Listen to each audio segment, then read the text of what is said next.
Tales from the Slide Deck!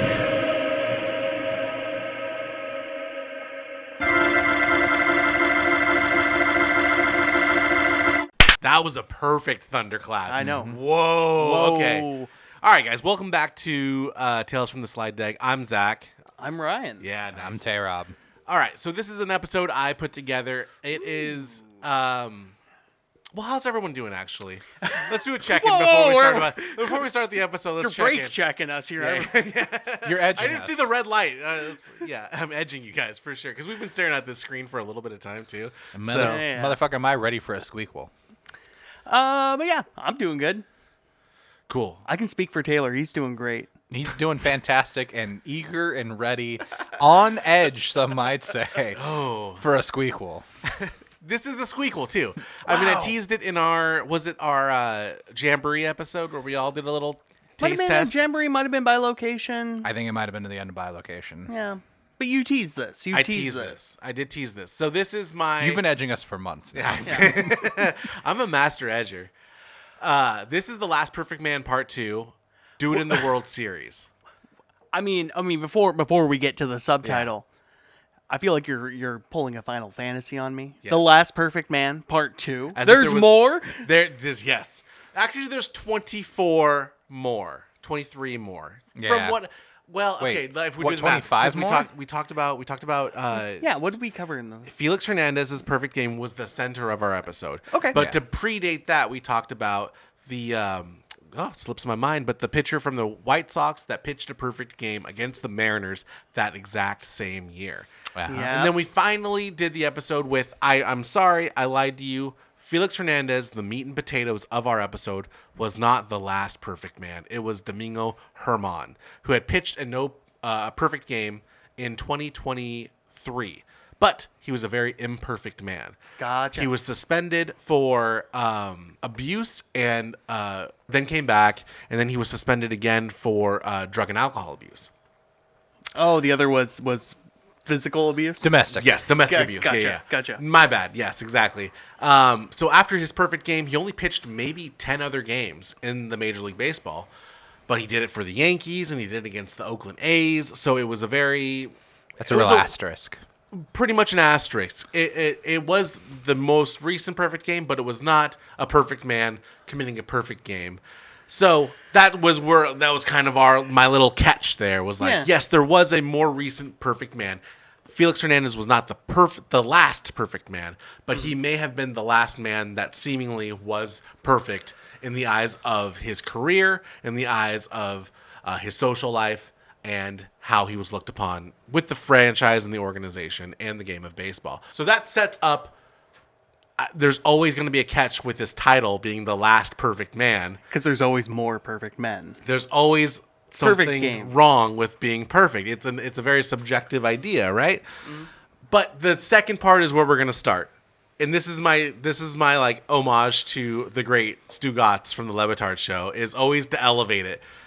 You know, you did it in the Super Bowl. Do it a second time in the Super Bowl. Always challenges people that have achieved perfection to do it something to elevate the stakes to make it something bigger, right? Yeah. You did it early in the season. Let's see you do it in the World Series. Exactly. You won 6 rings, win 7. Win 7. Try doing it a 7th time. Yeah. Anytime someone loses, he just did this with the Bills, Buffalo Bills. Do it against the Chiefs. You know, because they haven't done it in the postseason against the Kansas City Chiefs. It's true. So this is my elevation on that idea of the last perfect man. If you're so fucking perfect, do it in the World Series, right? But we have to start with defining what is a World Series. I think I know what the Brazzers ad in the background is. You've given me enough time to piece The it. Motorola Razor. No. Go for it. Go It's the for it. first ever all-electric Blazer. Yep. Pat, I'd love to solve the puzzle. Yeah. So I can go home now, right? So that's going to start with our first chapter here. It is the World Series, also known as the Fall Classic. And Oh, really? That's a very, classy name for it. Is it not? Yeah. It is a very World. Old world, yes. Yes. This is what MAGA is talking about. When they say make America great again, they're talking about the World Series being called the Fall Classic as if baseball is the only sport that Because matters some in the people world. couldn't play in it. Precisely. Yeah. Before Jackie Robinson. Then they couldn't. Then they could again. Before Jackie Robinson went and ruined everything. Those Uh, Brooklyn Dodgers. It's very like, yeah, it seems to harken back to like hearing something like the Fall Classic for your sports championship game really seems to harken back to a time where like sport was just something that like only rich people did for Yep. leisure Yes. rather Yes. than like the working class were too busy being servile and like tending to the fields of grain. Put a pin in it. We're going to Okay. get to exactly that idea. So let's start off with what the World Series is, okay? Ooh, okay. So, of course, it starts in 1903. That is our first, put the title card on there, World Series. Your Boston Americans beat the Pittsburgh Pirates 5-3. Pittsburgh can't catch a break. They can't. No, Was it just- Pittsburgh is a big L. Was it just a one game? Yes. Okay. Oh wow. Okay. It was just a single And header. in fact, I'll put this at the front end. A lot of the games we're going to talk about leading up to the World Series were a very random assortment of games being played. There's one instance we're going to find that it was, I think, a 15-game series, and a team had already clinched the series, but they were going from town to town to play this game of baseball like the Globetrotters. They were Saying getting the Globetrotters They and were the Generals. Globetrotters. They wanted to get everybody's money along the way. They did, and they wanted to put on a show. This was a new idea that they were putting together, so they took it from town to town. Are these pre-1903 that you're talking about, or are you yes, teasing? yeah, pre 1903. Okay. It's because we're gonna find it. We're gonna get to a moment where everything gets organized. So I want to start with the very basic understanding of where we are today as what the World Series is, and as you can see over here, you have the Commissioner's Trophy. Baseball is not in a position. The world's most breakable trophy. Yes. Absolutely. Yes. I've always thought that. Yes. This has always been my top trophy. I mean, I am a baseball fan through and through. The Lombardi is cool, but it does represent football by having a football on top. Your Stanley Cup, okay, maybe Stanley Cup is actually a bit awesomer because it is bigger than this. Yeah, the NBA trophy has a basketball on top of Yeah. it. But this one I loved because of how breakable, how fragile this looks. Yes. The flags flying in Can the you circle. explain this? Are the flags the different teams of the league? I don't know. I don't know the artistic symbolism of what the flags are about. But I just because the teams have always expanded, so it can't, Yeah, I don't think exactly. it can be. I don't want to do the counting numbers, but that's way more than They're def- 32, is it not? 30, isn't it? For the MLB? I don't know. I don't know anymore. But no, I'm just still shocked that like maybe it's happened and maybe it would just happen in a time before it would be caught on camera. But I'm just even in the past like 35 years where you get like footage from the locker room in a post World Series win where they've got the ski goggles on, they're blasting champagne all over each other. That like there wasn't just someone who was like holding it and like fell off a bench and like oh shit, like 17 of the fucking flags snapped off. We gotta go send it back to like Jerry's engraving trophy. So we gotta get this shit fixed. Someone get this to a Stat. bowling alley ASAP. So how do you get to the World Series, right? Yeah. When it first began, it was just the best team from the AL met the best team of the NL. Okay. And that's how it was up until 1969.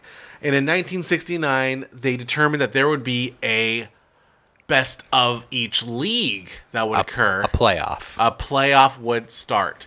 So you have the best of the National League would go up, okay. would face off, and then they would meet the best of the American League. We'll get to those too. Yeah. But there's two brackets here, and then you have in 1995 they create the Divisional League, and that's why I put these up here because there are 3 divisions in each league. And we're gonna get lost in the weeds here if we really take time, but 5 teams in each. The best team out of each of these, the West, Central, East, for each league, gets to go to the postseason. And then the second best out of all the rest of the pool Is the wild card? is the wild card. Okay. And that wild card goes up against the very best of that league. Oh. So your lowest seed is a 4, and your top seed is a 1. They go up against each other. Your 2 and your 3 go up against each other. And then in 2012, they thought, you know what is awesome? Let's add a second wild card team. So more cities can get involved in the grandiose of the postseason. We like more cities' money. We love it. I mean, What an expanding franchise. football has fully eaten baseball's lunch by 2012, and when your postseason is happening during football season, you have a captive audience in the spring and the summer. Yep. But now it's the fall, and people can just simply watch an NFL Yep. game. Yeah. And that's another reason why baseball isn't primarily played on Sundays. We'll talk about that later on, and how one of these leagues came to be.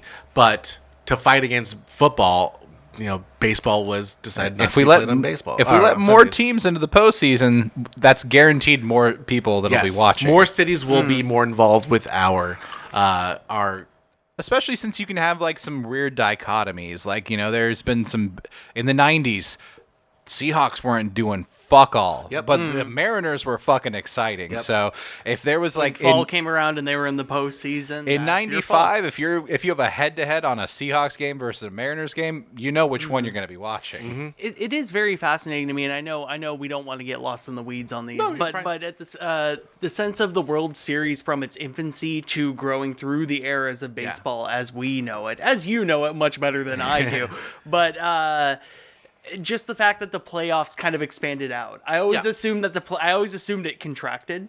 In a Oh, sense where it was a less- clusterfuck. It was a boomer sooner, and then they congested into. the 1903 clusterfuck of a playoff season leading to the World Series. Instead, it's just like, I don't know, just pick two of the best teams and go to it, and it seems to include more and more of the league Yes, as yes. the eras Baseball go on. was quite a clusterfuck, but there was a very. They wanted to. They had definitive answers of who was the best, and they wanted to see that head-to-head occur. So there was not a clusterfuck of the playoffs. There was quite a clusterfuck in the season to determine how you got to the end of the season. So to finalize the postseason as of 2024, in 2022 they introduced a third wild card. So you had 3 of the second best teams in that league. 2 would go up against each other, and 1 would go up against the third best divisional winner. Okay. Your 3 would go against your 6.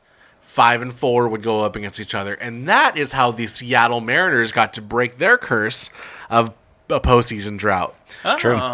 Is by getting in on the 2022 expansion round of the World they Series. snuck in as like the 5th wild card sort of As deal. I believe the 6th, and as when the ALDS was involved, it was a 5-game series between the two. I should mention this: the World Series now, as we brought to attention that it was just a weird random game, Yeah. is a 7-game series. ALCS is a 7-game series. ALDS is a 5-game series. Okay. And the wild card round is now a 3-game series. So that is There's even a play into the wild card too. that was eliminated in 2012. Oh, really? So That I did should eliminate it? just to be like Things very are full thorough, so wacky. everyone understands. Yeah. When 2012 they introduced a second wild card, the 2 wild card teams would go off against each other in a single head-to-head game. Sudden which death. is never baseball has been a single game thing, and then the winner would go on to recreate this era, an ALDS. You would have 2 people fighting for that 4 seed. They had a 1-game show off. Yeah, exactly. A head-to-head, sudden death. But then they eliminated that because the spirit of baseball is series. Play a best of 3 at the minimum. That's how the season goes. A team comes into the city. They play a best of 3 series. Not that it matters, but they're trying to get more wins. You either win more than the other team or you lose more than the other team. So they eliminated it was 10 years of that, and nobody really liked it. So they added a second wild card and gave it a 3-game series. Even as a Mariners fan, where there was like hope that we could maybe make it into the playoff, Yeah. it never seemed to happen for us. So yeah, S- even when that could have benefited the Mariners, it still didn't. And it was, it finally, but hey, and the Mariners did win that 2022 wild card series, got to the ALDS, played. I mean, seriously, if the Mariners would have beat the Houston Astros, they would have won the World Series that year. No doubt about it. Not a single chance. The Astros go and just get like Were they good? Were they on a run? It was more who represented the National League in the World Series. It was that, and the Mariners played the best baseball the Astros had seen that postseason. Because the first game, just to get in the weeds of Seattle, the first game, the Mariners led 9.5 innings, and the team won on a walk-off. And in the second game, the Mariners led for 9.5 innings and lost on a walk-off. The last possible chance the Astros could win, they did. And in the third game, the first postseason game in Seattle since 2001, the Mariners played 2 full games of baseball against the Astros. It was a 0-0 game up until the 18th inning. The longest game in postseason history. Yep. And Carlos Pena hits a home run. I was watching my mom's house for 5 hours, and I said, I'll listen to it on the radio and go home. And I got home, turned it on just in time to hear Carlos Pena of the Houston Astros hit a home run. The Mariners had 3 outs to match it or beat it, and they hadn't scored a run for 18 innings, 2 full baseball games. So that team, the Astros went on to win the ALCS, that went on to win the World Series, which the we'll Phillies, right? get to in a minute, guys. Stop hassling me. Jesus. So in all total, there's been... Dear listener, I do want to explain that there is a gun to his head as he hosts this podcast. 2 guns. There's been 120 World Series games. And the American League has the advantage with 68. Where do we lose a game? Where did we lose? There's just been 120 World Series since 1903. At that time. Does that not count one? I guess so. I don't know. I'm asking questions, and I have not done the math other than like, hey, maybe one's missing. Like maybe we didn't do one in like 1941, maybe, or 1942. There could have been one that we lost in the war. We may have lost one in the war. Maybe the Black Sox. Maybe they don't count. Put a pin in it. Get that gun off of my head. We're gonna get to it. Okay. He now has 3 guns. That is said. So let's talk about what these divisions are, or what these leagues are. You have, because we've talked about American League, someone that's the best of this league meets up against someone that's the best of this league. What does that even mean? Okay. You have the National League of Professional Baseball Clubs. Oh. And you have the American League. Oh. And That's these Eagle scream. Yeah. TM. One's more Anheuser-Busch. The other one's a little more Nazi. Precisely, dude. Whoa. Okay. So I understand. We're talking about how like leagues and divisions within, collective sport happens. Yeah. That's what we're getting to right now. That's where we're getting to? That's where we're getting to. Well, we have to start with, if you guys did not know, Major League Baseball as one entity did not exist until 2000. What the fuck? Previously to 2000, these were 2 separate companies that played baseball against each other under what is called the National Agreement. They were 2 opposing baseball clubs, and we'll get into the turmoil and how these got to be. But they had a national agreement that they would honor each league's contracts with the player. They wouldn't go in and infringe upon that, try to poach another player from another team. Okay. That is across the lines. Strict boundaries. Strict boundaries. Bloods versus Crips. Yes. So when it came to when it comes to a World Series, you have 2 actual different companies putting their best against. But the whole show is of an illusion of being one company.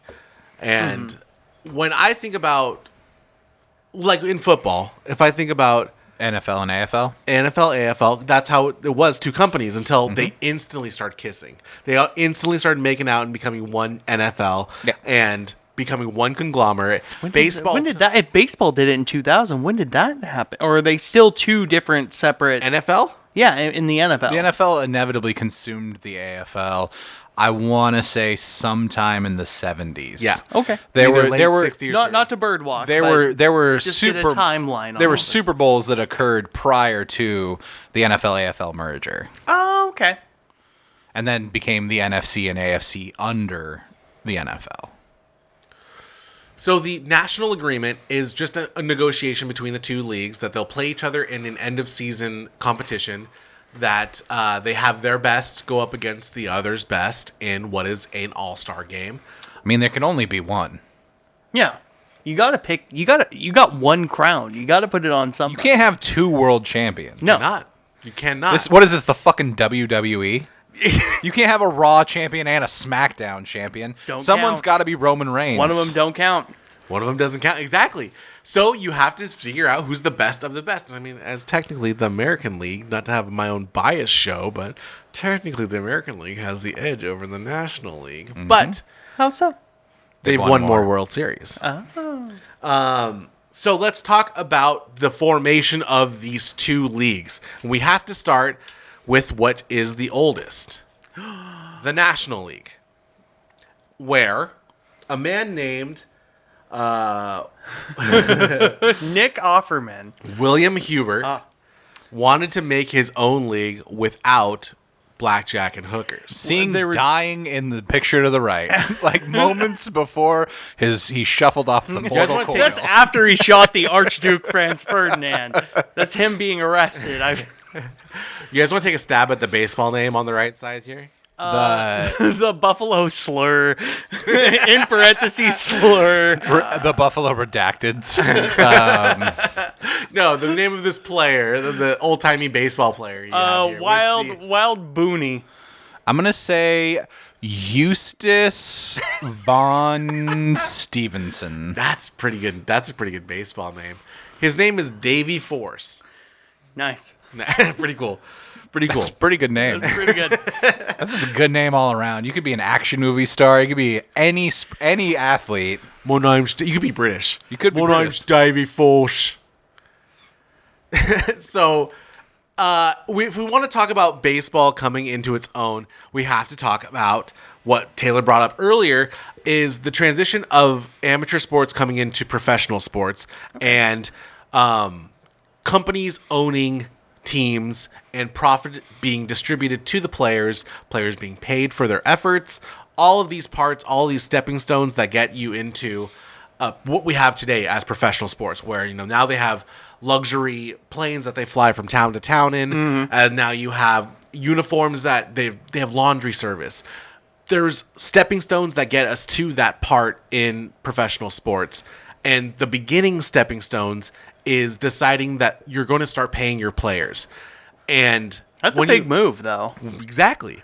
And when you start paying your players, you have an expectation out of them. And you have an expectation out of your competition to provide the same or equal or above what you're providing to your players. So Willie here, we'll call him Will. Will Hubert was a part of a team in the National Association of Baseball Players, which was an amateur league. Okay. And then they formed into the National Association of Professional Baseball Players. That's when you get out of the amateur league, and you have now established. It's like you said the same thing twice. It I does. just want to. Okay. No, I looked at it. Okay, twice. that was I intense. looked at it Is the twice. keyword professional added in there? It is. Okay. It okay. is, yes. Okay. I caught it. It is. Teacher, I caught it. And he was a part of a team in the NAPPA. He was the president of the Chicago White Stockings, which would become the Chicago Cubs. And exactly. That's what a twist. That's a curveball. Mark it. That's the curveball of the episode.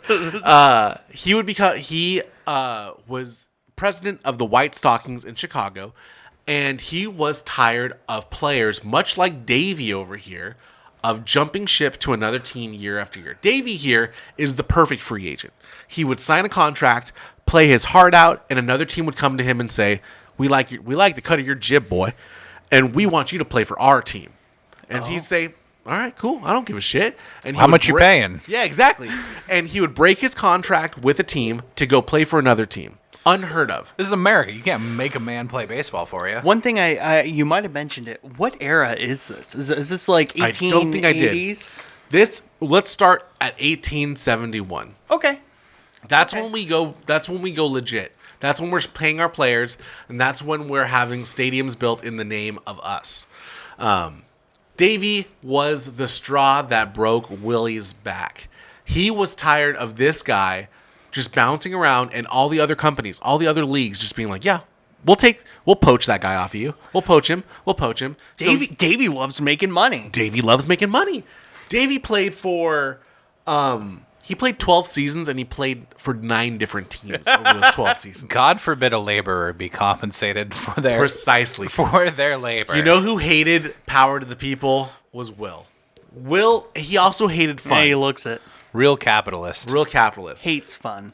So him and Albert Spalding, if you're familiar with the name of Spalding, the basketball guy. The sports ball guy? The sports ball guy. The sports equipment guy. Yes. They went out and poached a shortstop, which got in the national, the league that they were in. I'm not going to do the whole recite the National League of whatevers. The league they were in, the White Stockings were in. He went and poached a shortstop, and the league did not like that because it was okay for Davey to do it, to go from team to team, and for the teams to go to Davey to do it. Oh, but when you have somebody, Will did it, when the executive did it, when the executive said he did it out of combat to the league, saying there's no discipline, there's no accountability here. I want to have organizations. I want to make this league better. And he went out and did the same thing Davey was done, and he brought it to Chicago. The league didn't like that, so they kicked his team out of the league. So he decided he's going to make his own league. And what he's going to do in his own league is he's not going to have games played on Sunday because that's not what the Lord would want. No, it's a day of rest. And he would not have gambling because, of course, there's gambling occurring in this game. He's looking at 1870s baseball and being like, I need to make a stricter baseball. He wanted structure, organization, and integrity. His 3 pillars of building the National League. Okay. Exactly. There's a lot of shady shit happening in sports at this point in time. 100%. Oh, yeah. There's like unspoken pretty much every amateur athlete playing for a college is also playing for a professional team at the same time, and or maybe not going to the college. If you loved the game enough to play in it, enough to put yourself out on some sort of field or park every week, like when it's this Wild West 1800s sports era, like it's wild they were able to wrangle like 9 guys to be on the field at all. Right. let alone people taking advantage of the situation. It's hard for us to put into perspective that there was an economy for just dudes to play baseball when man, they just stopped doing the Civil War 20 years ago. Yeah. There's a lot going on in America at this point. they played baseball in between battles at the Civil War. That's how exciting baseball was in the time. Remember, there was no radio, no TV, no internet. Like this was Just like some dudes throwing a stick and a ball together. You got to do something when you're not killing your brother. when you're not killing your brother or like whipping a donkey to like turn the dirt in your field. You needed something to go do, and watching guys throw a fucking sphere at a stick was fucking a wonderful time. What is Will's last name? I know we probably got it. Holbert, I believe. Holbert? Yeah, Holbert. He looks like a Holbert. Holbert. Got a hell of a mustache. So he starts a new league because he not only does he not want gambling, not only does he want the games not to be played on Sundays, Okay. he wants it to be a dry game. No booze? No booze. He's that's getting ahead of sacrilegious. prohibition. Un-American. Yeah. Right? And he is a businessman. So he dedicates to only having games or having teams in cities with 75,000 population or more. He wanted to get metros so people would come out. It was an insurance to the other teams that your business you would have a return on your investment, Yeah, right? Yeah, He you was can't really depend on the Dubuque, Iowa crowd showing up. I think there was a Duluth team. But even then, Duluth probably had more than 75,000 people at the time. But That's true. They didn't even know that there was a West Coast in these days. Oh my Wow. gosh. No, they had worked their way there. Seattle is building its first tower. And, Seattle's burning down and rebuilding on the ashes But right it is, now. I mean, for his faults as a person, like, it is a smart business move to be like, I'm venturing into grounds much bigger than just owning a team. I need big cities to be like, to get that capital and to be like, okay, if we're not selling booze, yeah. if we're not selling If we're booze gonna at be the game, freaking squares, we gotta have we gotta make full money other ways. business, and this is like, as business goes, this is pretty modern ideas he had. 75,000 population in the city or town that a team wanted to even propose to be a part of his league. Right, it's a very savvy business move. He also took control of team scheduling. His office did.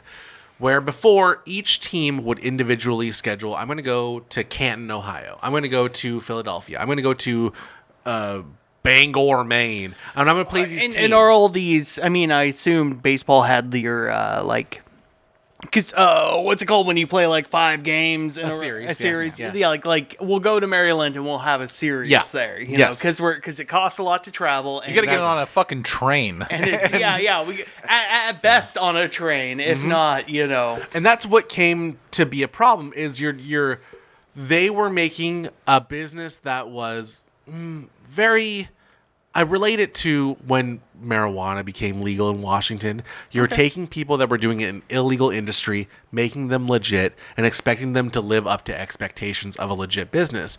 Baseball, when it went from an amateur sport to a professional sport, they were still treating it as if they didn't have to fulfill certain obligations. So he wanted to make a league that was full, you fulfilled your obligations. And in his first season in this new league, the New York team and the Philadelphia team were in losing. They were losers. Okay.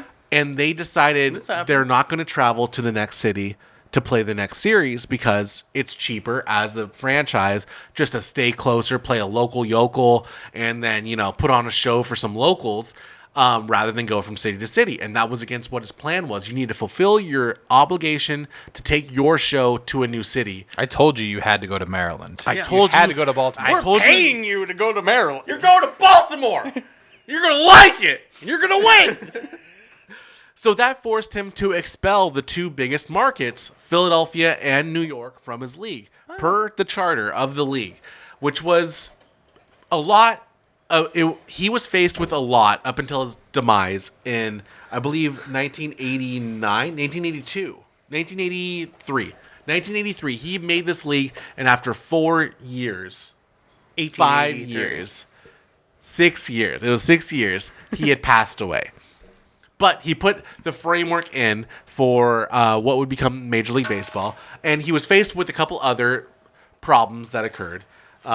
Just to wrap a bow on the National League, Cincinnati was one of the the Cincinnati Reds specifically were a founding Team.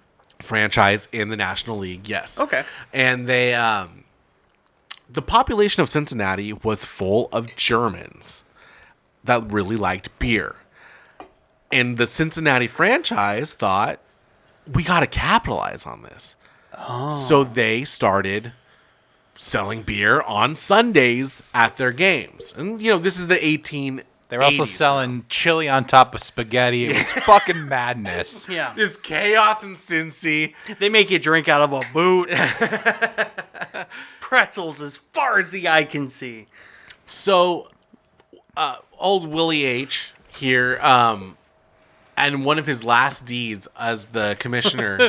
His last words as they tuck him Cincinnati. Fuck Cincinnati. Was to expel Cincinnati from their league. He would die about a year later, and out of what spite would come from Cincinnati would be a new league called the Beer and Whiskey League, also known as the American Association of Baseball. The good league. Hell The yeah. Good League. And this is not just this actually was an edgelord name given by the National League to this league because they were It was kind of like you're the American League sort of a. no, the beer and whiskey part is the what beer I'm and- saying. the beer and whiskey This is the part. perverts and degenerates league. Exactly. Yeah. The Sinners. The Sinners play here. Temperance was a really big thing in America at this point in time. We were almost at another civil war on whether or not you could have booze. Yeah. And this sparked a new league, which is not the American League, I will say. It's an interim league, but what the American Association began was the national agreement, because there is now a competition between the National League. The National League had exiled a bunch of cities: Cincinnati, Pittsburgh, St. Louis, New York, Okay. New York, Philadelphia. and they wanted to still play baseball under their own organization. So Once they again, did. still no radio show, still no TV. Exactly. It's all you got is baseball. All you got Yeah. is baseball. it's It's just maybe it's I mean, I assume any day of the week, because Beer and Yeah. Whiskey League is playing on Sundays as well. So. They are. So it's just like, oh, it's a Thursday night. What are you gonna do while they're playing baseball? get hammered. And they We're promised, gonna go get hammered at the Beer and Whiskey League. they promised that tickets would be cheaper than the National League too. Well, that's They were honest. they were a hay penny rather than a penny. Exactly. pencil shavings and spit. Just a handshake and a whistle was what the cost of a ticket was in those days. So in 1882, this league is created, and they reach out to the National League to say, "Hey, here's our best team," which just so happened to be the Cincinnati Reds, the team that was just expelled from the National League. They're just like, yeah, we'll include you. They said, "Hey, here's our best team. It's the Cincinnati Reds. Do you want to play against your best team?" By the that rules of Highlander, there can only be one. Which just so happened to be Willie H's team, the Chicago White Stockings. So Oh, the commissioner had the best team? Shocking. Isn't No, that that's very. How does Fake that news. happen? How does that happen? But can we just talk about this Yeah. logo for the official American Association? Hey, I'm gonna of play a baseball game. Hey, I'm gonna beat your kneecaps in. That's what it looks like. Don't you dare come at me. I've never seen him. I've never seen a lightsaber stance where you hold all the way at the top. Yeah, This that's is a- well yeah. above where you should He be. holding. truly is attacking somebody in this image. I've never seen a baseball player choke up and choke down on a bat simultaneously. This man's getting ultimate weight distribution on this. We can learn by this what this grip is. Also, he's got that 1,000-yard stare because he's remembering what he did during the Civil War. He plays baseball to forget. He's a part of the Beer and Whiskey League to forget. So the National League and the American League would meet in an end of season series. The first game would be against the Cincinnati Reds and the Chicago White Stockings. And the Cincinnati Reds would take game one. Everyone in the American Association is high. They are just buzzing Well, yeah. until game two, when the Chicago White Stockings take game two, to which the American Association says, if you guys play, if the Cincinnati Reds play another game against this defunct, terrible league, you're expelled from our league. Did it play similar to the World Series where like game one was in Cincinnati and game two was in Chicago? Was it played at a neutral site? Do you know? I don't know. No. Okay. That's an interesting That's question. a very good question. I would assume neutral site, or I'd assume whoever paid up the most would have it in their home Yeah. stadium. I Yeah. assume travel's inconceivable. I don't know if they had. I would imagine it was two games back to back in the same arena, same stadium. Is this where we get the origin of that, where it's like it's 2.5 games that played at somebody's home Someone- field, yeah, someone- and then it's like, fine, we'll play one at yours. Hey, we'll play with yours. We'll beat you at yours. So the 1982 situation where Cincinnati withdrew from this competition, unofficial competition, right? It was just two leagues talking to each other. It's a beer and So the whiskey Chicago White Stockings were the de facto champs of that season because No, it was a tie. Oh, okay. Each team won one game. Everyone okay, was- who's going? Whoa! It was a tie, obviously. well, one team dropped out. So if I were, I if don't I know were what old, you're talking if about, I were old buddy. Willie H, I'd be being like, "Well, they dropped out. That makes us the winner. Everyone knows it." Everyone, frankly. So the 1983, the next year, 1883. Yeah, it's my bad. Yeah, 1882 tie. Okay. 83. That's very Tensions. sportsmanlike. It's Yeah. it's a tie. That's a gentleman's tie. We both hate each other. 83 would be a 3-game series. Oh no, 83 no game, no series. Oh. The tensions are high. They're not talking to each other. But in 84 they would, and it would be a 3-game series. And I didn't write down who won. So I guess we'll never know. The Cleveland Spiders. A baseball team from this era that I'm aware of. But 85 and 1890 were also ties. I don't know how that happened. I did look up. Guys, I did research on this. I could not find much information on what the fuck this happened. Welcome to my world, man, where you're trying to figure out about what was going on in Japan in the 1940s. Yeah. It was really with cars. But 1887 was the one I brought up earlier, which was a 15-game series. 15 fucking games? Too many. 15 games. Detroit versus St. long? Louis. How like It's a best of 8. It was not. Oh. They played 15 games. So someone could just really give it to the other one and put up a 13-2 It could have been on 14-1, and like that one's like, well, they won the third game, but Exactly. Yeah, Hey, why do they stop playing after one team has like won 8 games? Because they were going from town to town. That's the road show that I was talking about. Oh, this was Okay. the baseball Yeah. world this tour. makes more sense. Detroit beat St. Louis 10 games to 5. Did they just stop telling the teams like what the score was, like the cities what the score was? Well, the Detroit won after the 11th game, so there's only 4 games of competition left. Technically, they had one more. It was a 15 game series. Maybe they were just too stupid to realize like we don't have to do these other games anymore. Well, it could also just be like, we're going to play 15 games. Whoever wins out of the two, whoever wins the most game is the winner, and whoever doesn't is the second place, but we're going to count 15. Yeah, Sure, but like sort if of you're a on the deal. team that's lost 8 games, you're definitely going to be like, why the fuck am I keeping? Why do I have to travel to fucking Duluth, Iowa? So your play this 1890s one? baseball card looks doper, and you went 5-10 rather than 4-11. I'm making 55 cents a game here. Like, why am I? And I have to travel. Like, I'm so far from my family, I'll never see them again. So in 1891, turns out the Beer and Whiskey League was not, very feasible. Apparently, it was very laissez-faire. It was very don't know how to keep the books working. When every night's nickel beer night, it gets a little untenable. So a lot of the teams would drop out of the American Association and move over to the National League. And it came to a head in 1891 or 1889 when the Brooklyn Bridegrooms. What a hell of a fucking That's name. a fucking name. Guess what their name is today? The Brooklyn Dodgers? The Mets? LA Dodgers. The LA They Dodgers. are the LA Dodgers. The okay. Brooklyn Bridegrooms would play for the American Association in the 1889 game at the end of the season. Because they were one of like the 2 teams in that league still. Yes, precisely. Nah. And then in 1890, they would represent the National League in the same game at the end of the season. So they played themselves? No, they switched in the first year in 1889.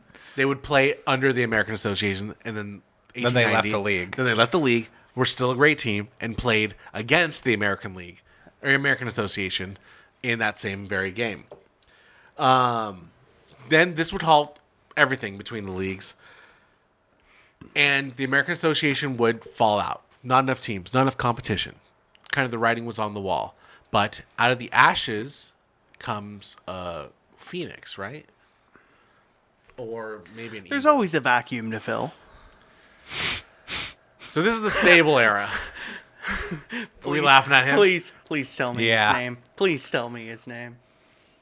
Byron Bancroft Johnson. Yeah. Yep, and he hasn't seen his neck for 25 years. Never saw his penis once.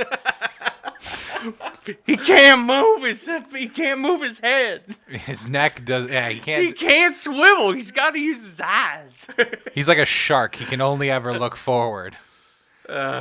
So, Ban Johnson introduced the American League, which was originally the Western League. But as the American Association kept falling and dropping teams, and the National League kind of kept their pride with who they would pick up, in comes the Western League rebranding into the American League. Okay. Patriotism always sells in America. It does it not. It is a great banner to get behind. I mean, look at that. Look at that American flag. It's simple. People remember the name. The National League dropped Baltimore, Cleveland, Louisville, and Washington, going from 12 teams to 8, as they now had no competition with another league. So another league pops up and swoops in on these territories. And that territory went from west. Now they're in the east. And with Bancroft... West. Yeah, when we say west, we're talking not coastal East Well, Coast. we're talking... We still haven't crossed the Mississippi yet. Yeah. Well, so another founder of the American League was one man, Charles Comiskey, who we may know as a very a staple of the Chicago White Sox. Mm-hmm. And he had a team in St. Paul, Minnesota, that he wanted to move into Chicago. But the National League owned the rights, I mean, to whatever degree, on titling a team from Chicago. So this is the thing, and I don't mean to derail you. No, please. Like, these corporations kind of I have dibs on Chicago. Mm-hmm. And if one organization has dibs on Chicago, the other one can't encroach. Organized crime ran everything in this country at this point. Well, yes. So everyone's encroaching. It's the clusterfuck era of baseball. Yeah. That's what you're trying to get through, and you're doing great. yes, this is the clusterfuck era, where it's territorial and it is under a gentleman's agreement that things will continue to exist. But as we can find out that... as we've seen, that there's always been rebrandings and teams are being dropped and teams are being picked up. New cities are given an opportunity. And even it's just the branding of putting a logo like the National League on your product, right? It's, I don't know. The perception of legitimacy. The perception of Yeah. legitimacy, yeah. Yes. They definitely weren't putting this guy's face on any products. No. Old Banny was not on the you poster. put a Maybe fucking for sponges. Maybe for rags. He feels like he could advertise rags. Buckets for bleach. if there was just a product that gave you disapproval, like just You didn't do your homework tonight. He's a ham. That's a ham face, right? he would be a great spokesperson for ham. This Just is the the concept of ham. Yeah, no. You look up ham in the dictionary, and it's this man with no explanation. Eat more ham. Yeah. Put a butcher's apron on this guy, and I would buy every hunk of ham from that guy. He's just he is the Catholic saint of ham and cigarettes. So, Ban Johnson wanted to create an even more stricter league for families and women, is what he's quoted as saying. Apparently, he wants the ladies and the kids' money. Yes. He created the first woke sports He league. did. He created the first woke league. And in 1900, even, the American League declined to associate themselves with the National League and did not re-sign the national agreement and determined themselves as the only major league in baseball. They began poaching the teams in the National League, offering bigger contracts, offering more money to everybody that would want to come. Or star players if the rest of the Yeah. team was dog shit, I'd imagine. Their tactics of keeping their everything going is just to delegitimize the American Yes. League. Like I said, organized crime ran everything in this Yeah, country no, it at makes this sense. point It in tracks. time. It tracks. Everyone, I'm just trying to follow along. everyone was the mafia. So he would create a bit of division between the leagues up until 1903 when they re-signed the national agreement. And, of course, that's when the first head-to-head official competition between the two different leagues occurred, the World Series. A world championship between two teams from America. Fuck you, Mexico. Fuck you, Japan. Fuck the rest of the world. This is our series. They didn't even have teams, those fucking losers. They're the winners of the world. So there's been a bit of differences. There's been a bit of differences between the two leagues. Ryan, are you very familiar with the nuances of the National League and the American League? From what I've picked up from you guys and my baseline knowledge of sports, I know that one of the leagues has a designated hitter, and one of the leagues makes the pitcher also hit. Yes. Yeah. And Precisely. that's the only difference I know. If there's other differences, let me know. Nope, that's pretty in much the modern era. in the modern era, precisely. Not even in the modern era anymore. Well, as of I think COVID woke and COVID got us got rid of the pitching hitting completely. So you just have we can now designated hitters. coddle our pitchers, no And- matter what team you're on. Both leagues play by the exact same rule book now. Exactly. It never made sense that different teams played by different rule books. It made me think that all sports did that, like NFL. That there would that's what I always wished about football too, that there would be like maybe 5 extra yards in an NFC stadium. So or that would like, be there would be AFC, more of that, NFC. like because football was really fed by like the college game, like that's where, like as opposed to baseball, which was more of like an amateur to then professional, and like the amateur athletic college aspect, I guess, presumed didn't take so much of like a place in it.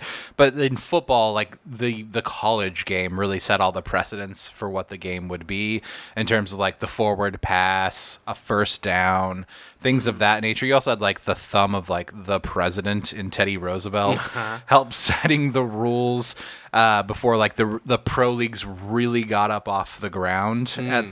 So the college game had to essentially set up like what the game of football was in America before the pro version of the sport really the got businessmen going. got in there and they're like, Exactly. See, I know. Look at this product. I know more about the growth of the NFL and how that kind of organically came together, and that's system into the modern era. But baseball is totally foreign to me. Yeah. Which is wild that it's you tumble from one clusterfuck era into another, into another, into another, into another until you get modern baseball.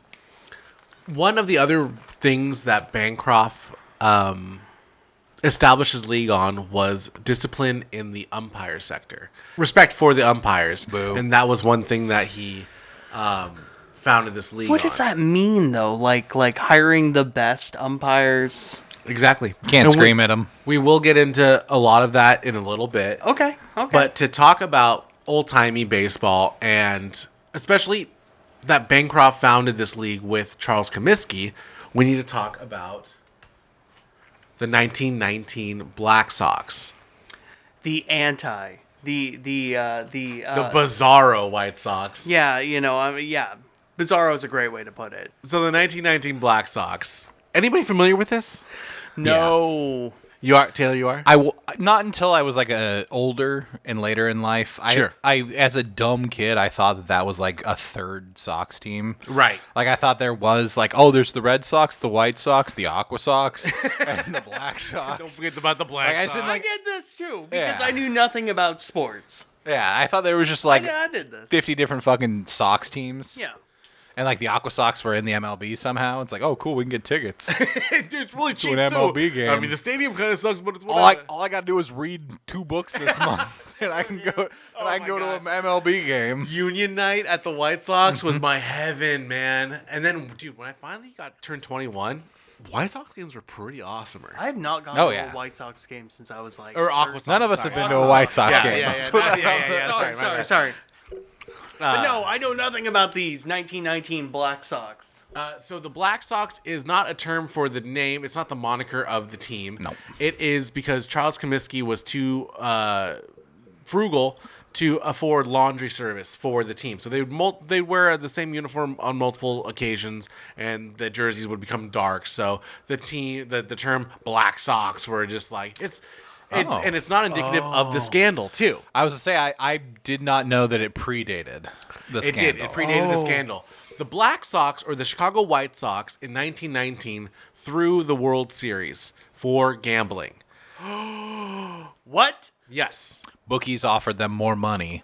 Bookies offered a team of 8 players that we have highlighted here, of, I believe it was $100,000 between the 8 of them. to throw the World Series. Like more money than they were making in like 2 or 3 seasons. Is this if I were to look up like sports scandal, like Yeah. gambling, this is like the highest echelon of scandal. This is also why. 100%, yes. This Okay, is why the okay, MLB okay. is like also so anti-gambling. Yes, which we'll get to. Okay. We'll get to Okay, in the okay. next slide here. But the details are very. I read an excruciating report on how game by game what occurred, but the skinny of it is. You have first off, you have some great baseball names. Let's go over the baseball names to start this off. I know. shall we? Swede Reisberg. Chick Gandil? A classic I think everyone would recognize from something or another is Shoeless Joe Jackson. Yeah. Eddie Cicotte? There you are, Eddie. Oh, see, yeah. Buck Weaver. You got Oscar Happy Felsch. Happy Felsh. They didn't use his government name on this one. That must have. Oh, you got Lefty Williams. What is Lefty's name? Oh, Claude. Claude Yeah, Lefty Williams. I'd go with. I assume he's a left-hander, like lefty. He was the first man to use his left hand ever in anything. You got Arnold Chick Grandil. Chick Gandil. I know a vampire when I see one, and Chick Gandil is. And other than Eddie, the only straight up government name is Fred McMillan. And then you got Swede. He's a wife guy. He's just happy to be there. But I don't know where Swede Reisberg comes from. He's Swedish. His name's Charles. That's or he just looks Swedish, or Oh, look at that face, though. I mean, I've never actually taken a hard glance at Swede here, but He looks like Freddy Krueger. He looks. he looks like Rorschach from who played Freddy Krueger at one point, didn't he? Yeah. Yeah. I mean, You're not locked here with me. I'm in locked here with you, or whatever he said. Yeah. you know how like nicknames happen. Like he went to an IKEA once and was talking about like going to IKEA with the wife, and then now he's Swede Reisberg. Yeah. Oh, Swede Reisberg. Even though he immigrated here from fucking Germany. I'm Dutch, you idiot. That is classic racism. Oh, you're from fucking Ireland? Whatever. Okay. Somewhere over there. He ate one lingonberry one time, and fucking he was He sweet. said he liked fish. And we also got Nuck if you're Buck Weaver. Take a stab at his first name. It's a common government first name. Uh, Common. Ricardo. Yeah, that's it. Nope, it's George. We got a George Buck Weaver. So, and even funnier is the bookie names in this scandal.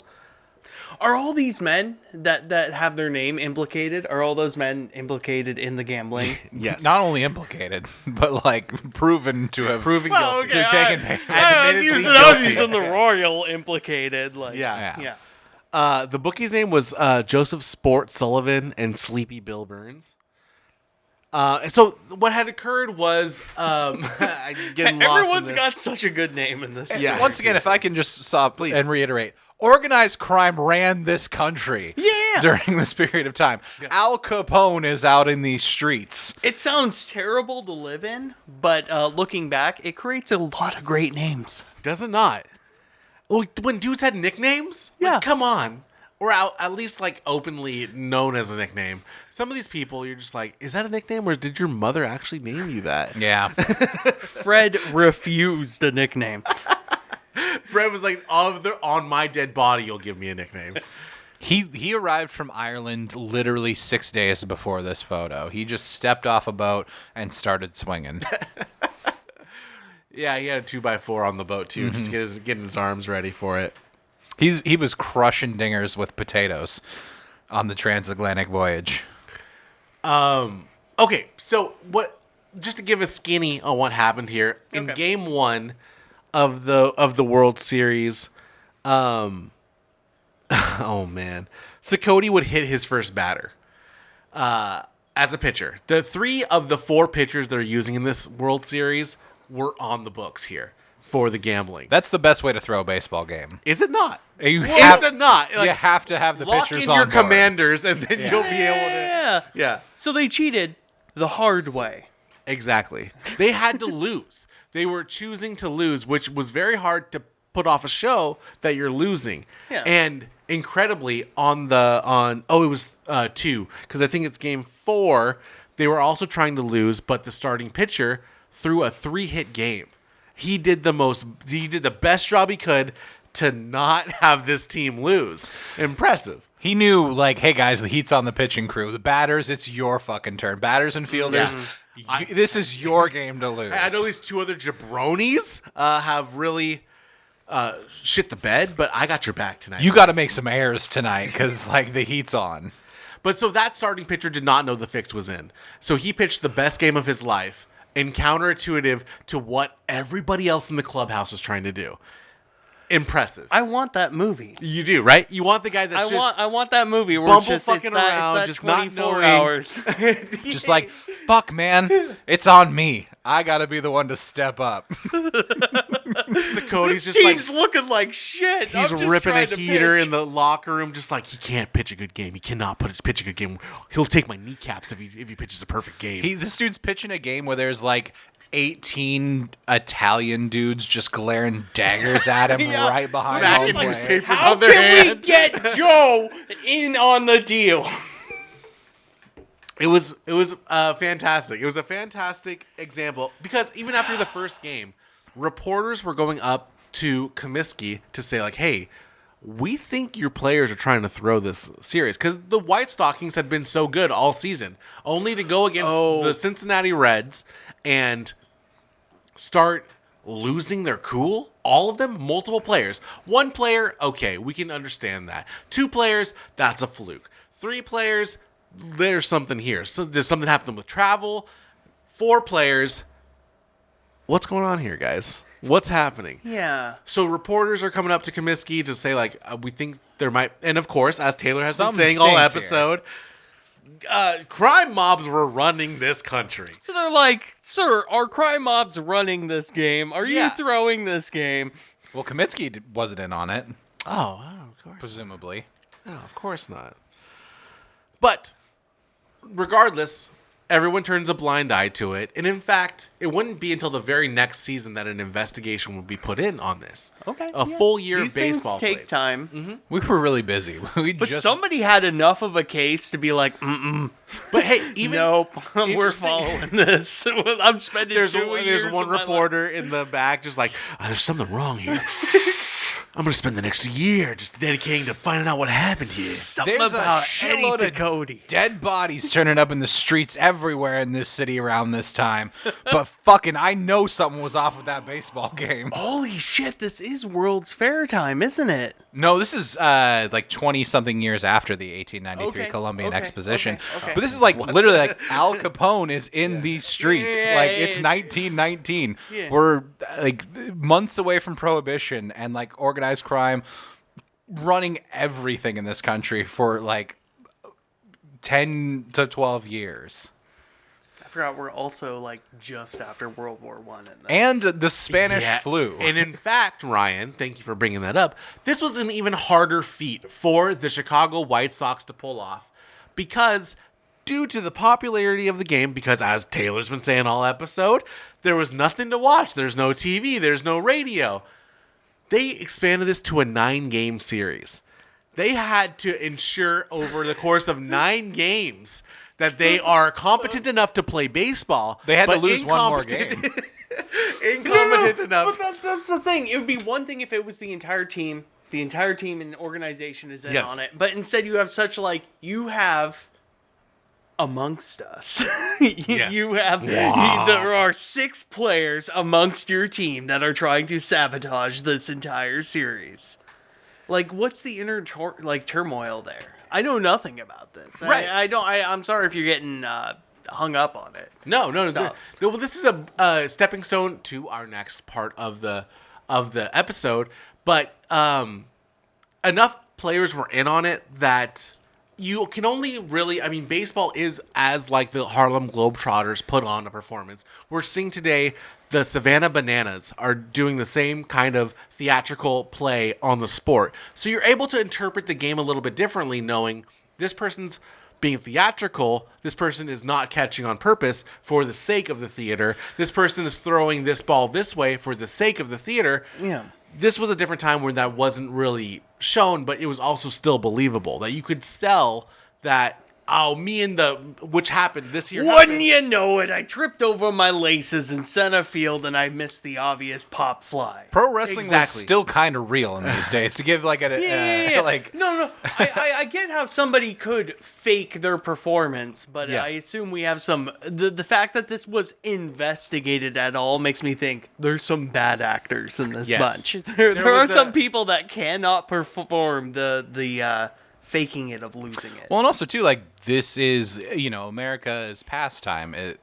Is what we called baseball. It was It's the Fall Classic. like we grew up in an era where like baseball was no longer the most popular sport in America. The NFL and the NBA had surpassed it by the time like we were growing up. But in this time, like baseball was the most important thing. Yeah. Okay, so you have all eyes on you as well. Yeah. And in fact, with one of the botched theatrics, I believe it was Shoeless Joe Jackson, obviously dropped a pop fly. It was like him and the center fielder, who also on the Bucks, Yeah. tried to meet together. They dropped the ball and literally dropped the ball. I mean, like not a figure of Yeah, speech. yeah. Whoops. Causing like a triple to occur, things like that. Just little bits of point shaving. So that brought the two leagues to meet together and create a commissioner. Do you guys want to guess the most baseball name the commissioner was? The first commissioner of baseball. Cigarettes, Dustman. Fart Hartman. Fart Hartman's so good. Cigarettes. What was it? Cigarettes, Dustman. That's pretty good too. Kennesaw Mountain Landis.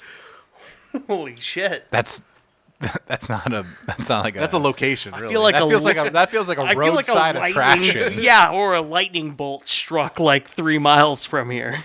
He, in fact, was hired to lead the investigation into the 1919 World Series to see if it was fixed, and bookies admitted to it. Shoeless Joe Jackson himself was reluctant. A jury found them not guilty. All of the players brought forward were found acquitted, I should say, of the crime. But the MLB, the Major League Baseball, the National League, and the American League investigation, a lot of the players went back on what they said. And they were suspended from the league indefinitely. And then Kennesaw Mountain Landis, the investigator, became the commissioner of the two leagues. Being What? an arbiter of these two independent companies meeting and being the arbiter of what is law and what is to be not overlooked or to be overlooked. You gotta have an iron fist. Once you have a controversy this big, you have to reinstill like public trust in your franchise, into your product. Once again, this is the biggest sport in this country at the time, and you have to have people buy back into it because they've just learned like, oh, it was bullshit. Yeah. The championship game was bullshit. And also there's this massive fucking cottage industry called sports gambling that like this country fucking runs on to this very fucking day. There is something questionable though about like even in 1919 or whenever this is, 1919. in the investigation that follows, where the guy investigating is just kind of like, I'll just be the head.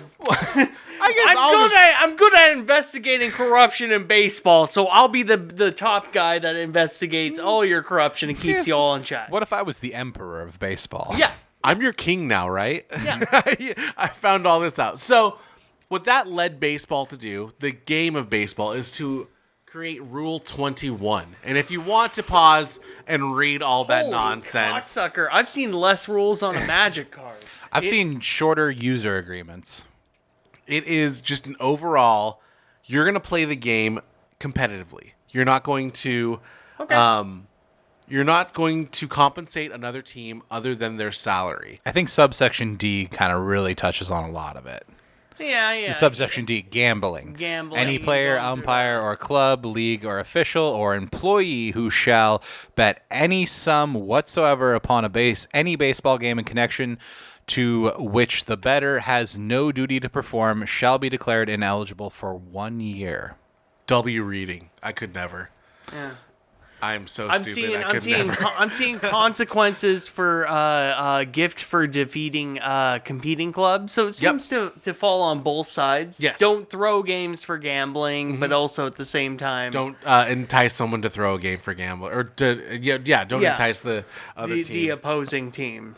Sort So of a deal. the skinny on gambling, which is our focus right now, is betting on any game in baseball is a 1-year ban. Betting on a game you play is a lifetime ban, and working with illegal bookies is a lifetime ban. And then there's a violence clause: don't hit the umpires, stuff like that. You can fight. You can they fight each snuck other. that in there. This is when baseball became lame. Precisely. I mean, they could still fight each other. That still happens even to this day. Literally any man could fight another man if they want to. I mean, I'm thinking the Blue Jays and the Rangers. I mean, there was some suspensions that came from it. But Oh, yeah, but that wasn't umpires weren't involved in that. No. That's where my mind was at. Okay. So let's take a look at modern gambling in baseball, and these are two ones that come to mind. Ooh. We'll start on the left, which is the most recent star of Major League Baseball, Yeah. golden boy of the Major League Baseball. poster boy. In the beginning of the season of 2024, he was, in fact, right when we were doing our International Park episode, Shohei Ohtani was caught up in a gambling scandal where his name was found on a lot of receipts for paying off an illegal bookie. But what had really occurred was to what we're finding out now. And I mean, So what we're being told. Thank you. what's obvious, but I always feel like I need to ask, like, receipts for a bookie for gambling on the Dodgers winning? No, in fact, it's just straight up to there's no. If you are a receipt- baseball player, Yeah. you can't gamble. No sports At all. gambling.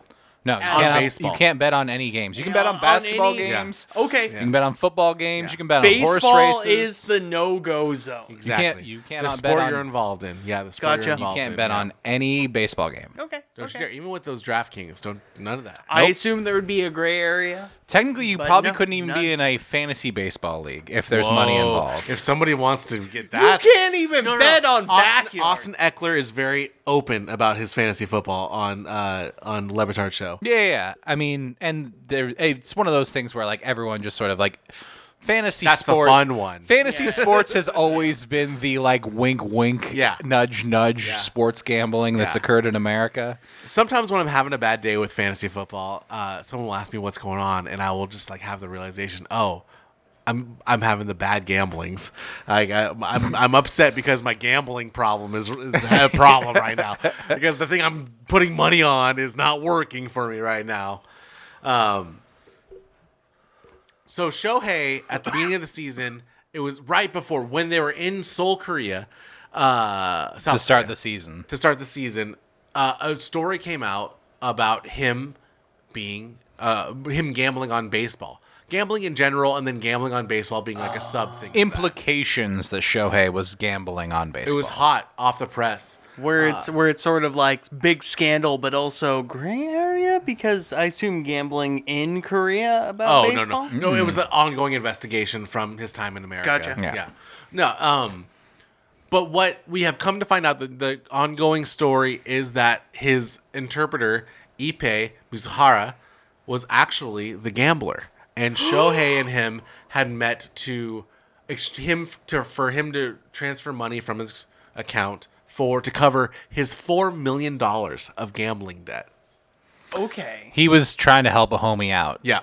He may or may not have known that the debt had stemmed from his gambling debts, or if it was like hey, I'd really like to buy a house in LA, the city that you play in now, and houses are real expensive. Mm-hmm. We don't really necessarily know what is what yet. It's but kind of unfortunate because I assume Ippei's been like Shohei's interpreter for a long Since time. They were friends since they were So children. they're friends, they're children. Fame, success changes everybody. Money changes everybody. Yada yada yada. But then you go down the line, and Ippei finds himself in a bad spot, Yes. and Shohei's getting in trouble for it. Shohei's the most highest paid baseball player Yeah. in history. No. at this The point in time. all spotlights are forever on him.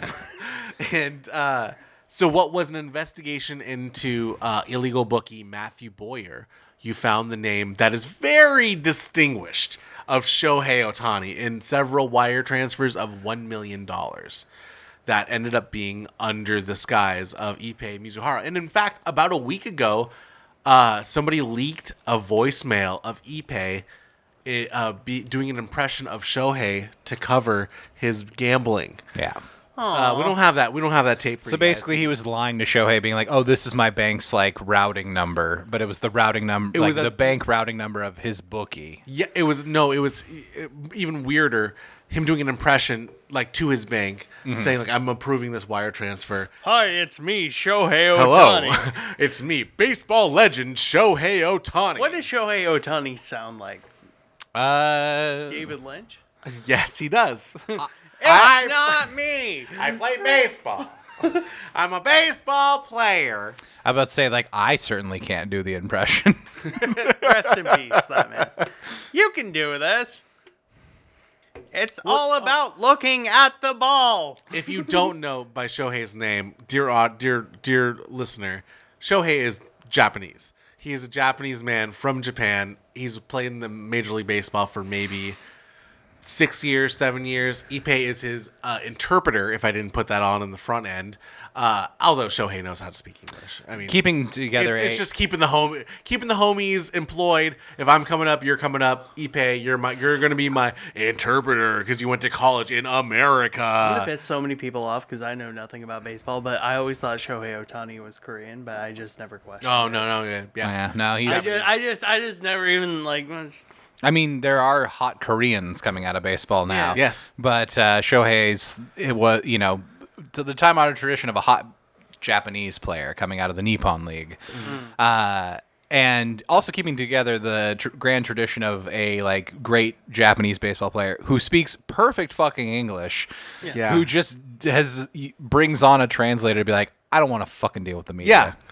It's quite a privilege to go to another country and just be able to hire your homie to be like, It's a good smoke screen. Well, Exactly. I mean, Ichiro did it, which was great because it's like if he didn't want to deal with a sports reporter, he'd just be like, "You fucking deal with this guy over here." Yeah.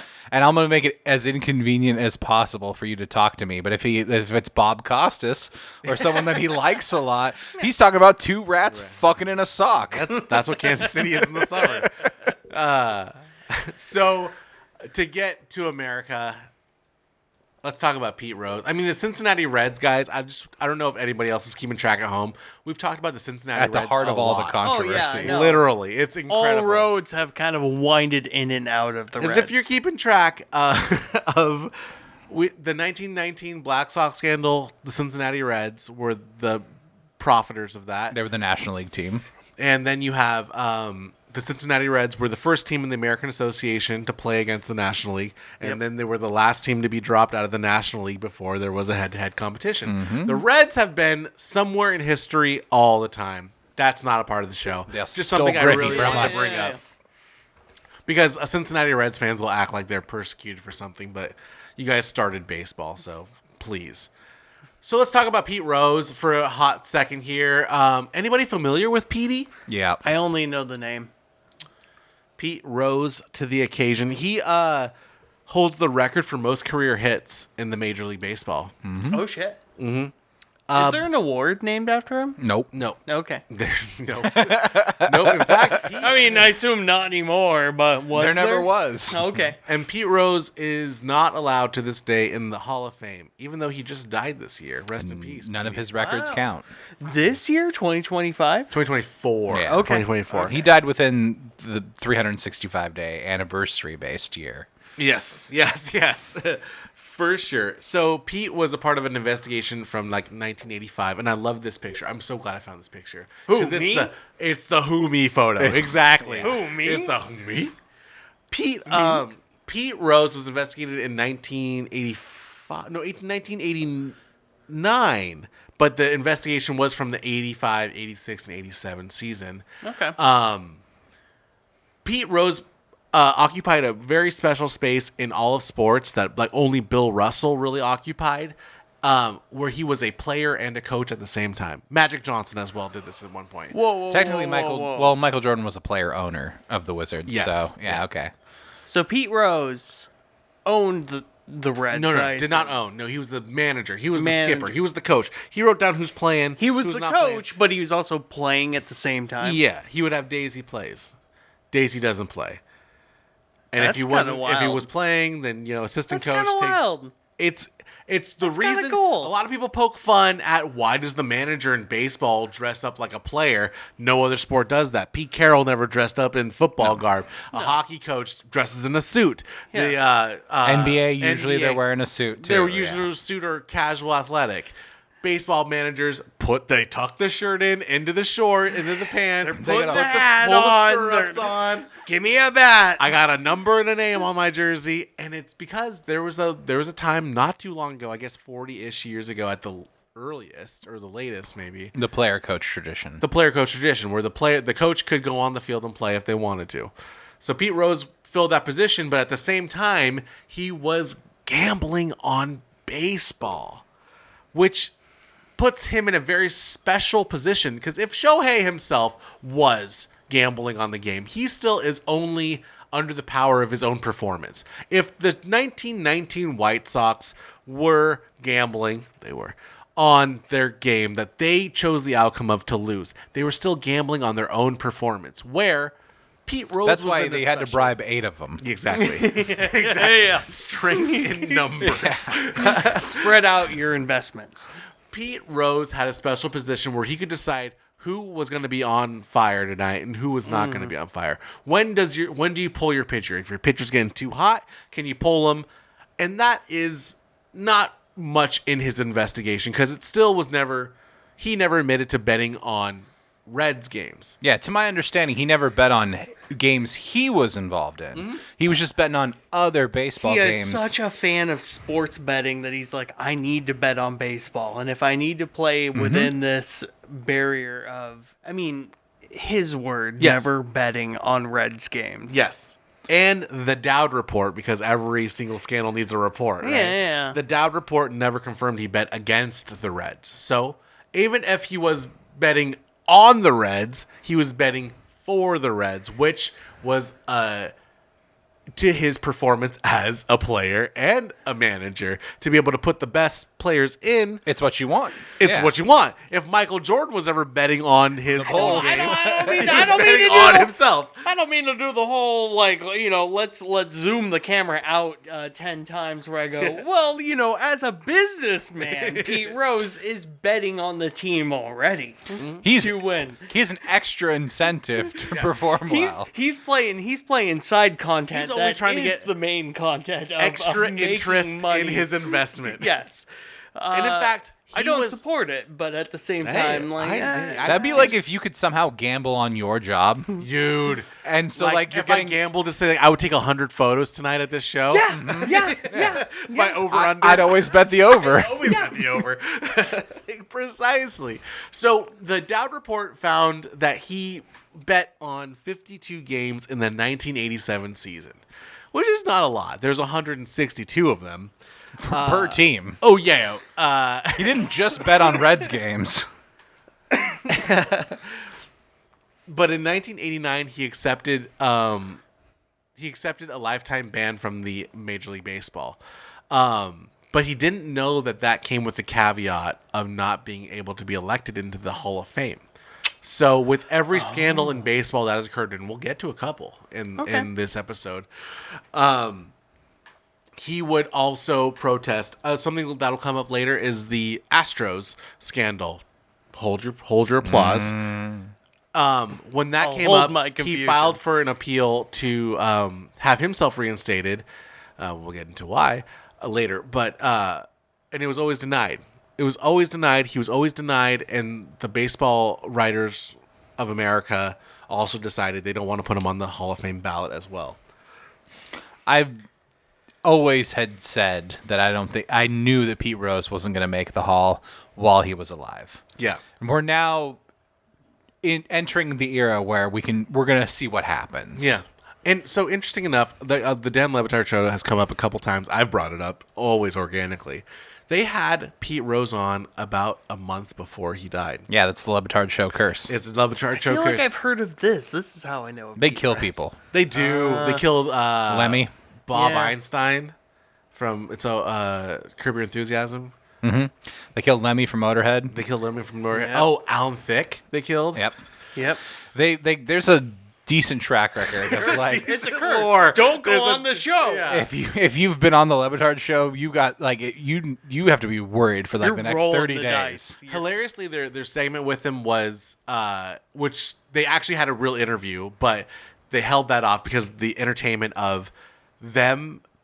Pete Rose was boomering on this Zoom call. The camera was definitely looking at him. He was watching TV. They were like, "Hey, Pete, you hear us? Pete, you got us? Hey, what's up? Pete." And he's just like looking off into the distance, not hearing them whatsoever. Maybe headphones are plugged in, but he doesn't have them in his Computer's ears. on mute. Yeah. Computer's on mute, and they're 1,000-yard stare. 4 minutes of the show just doing their own thing. Like, should we just like kill the segment? Should we just kill the Pete, can you hear us? Pete, Pete, hey, Pete.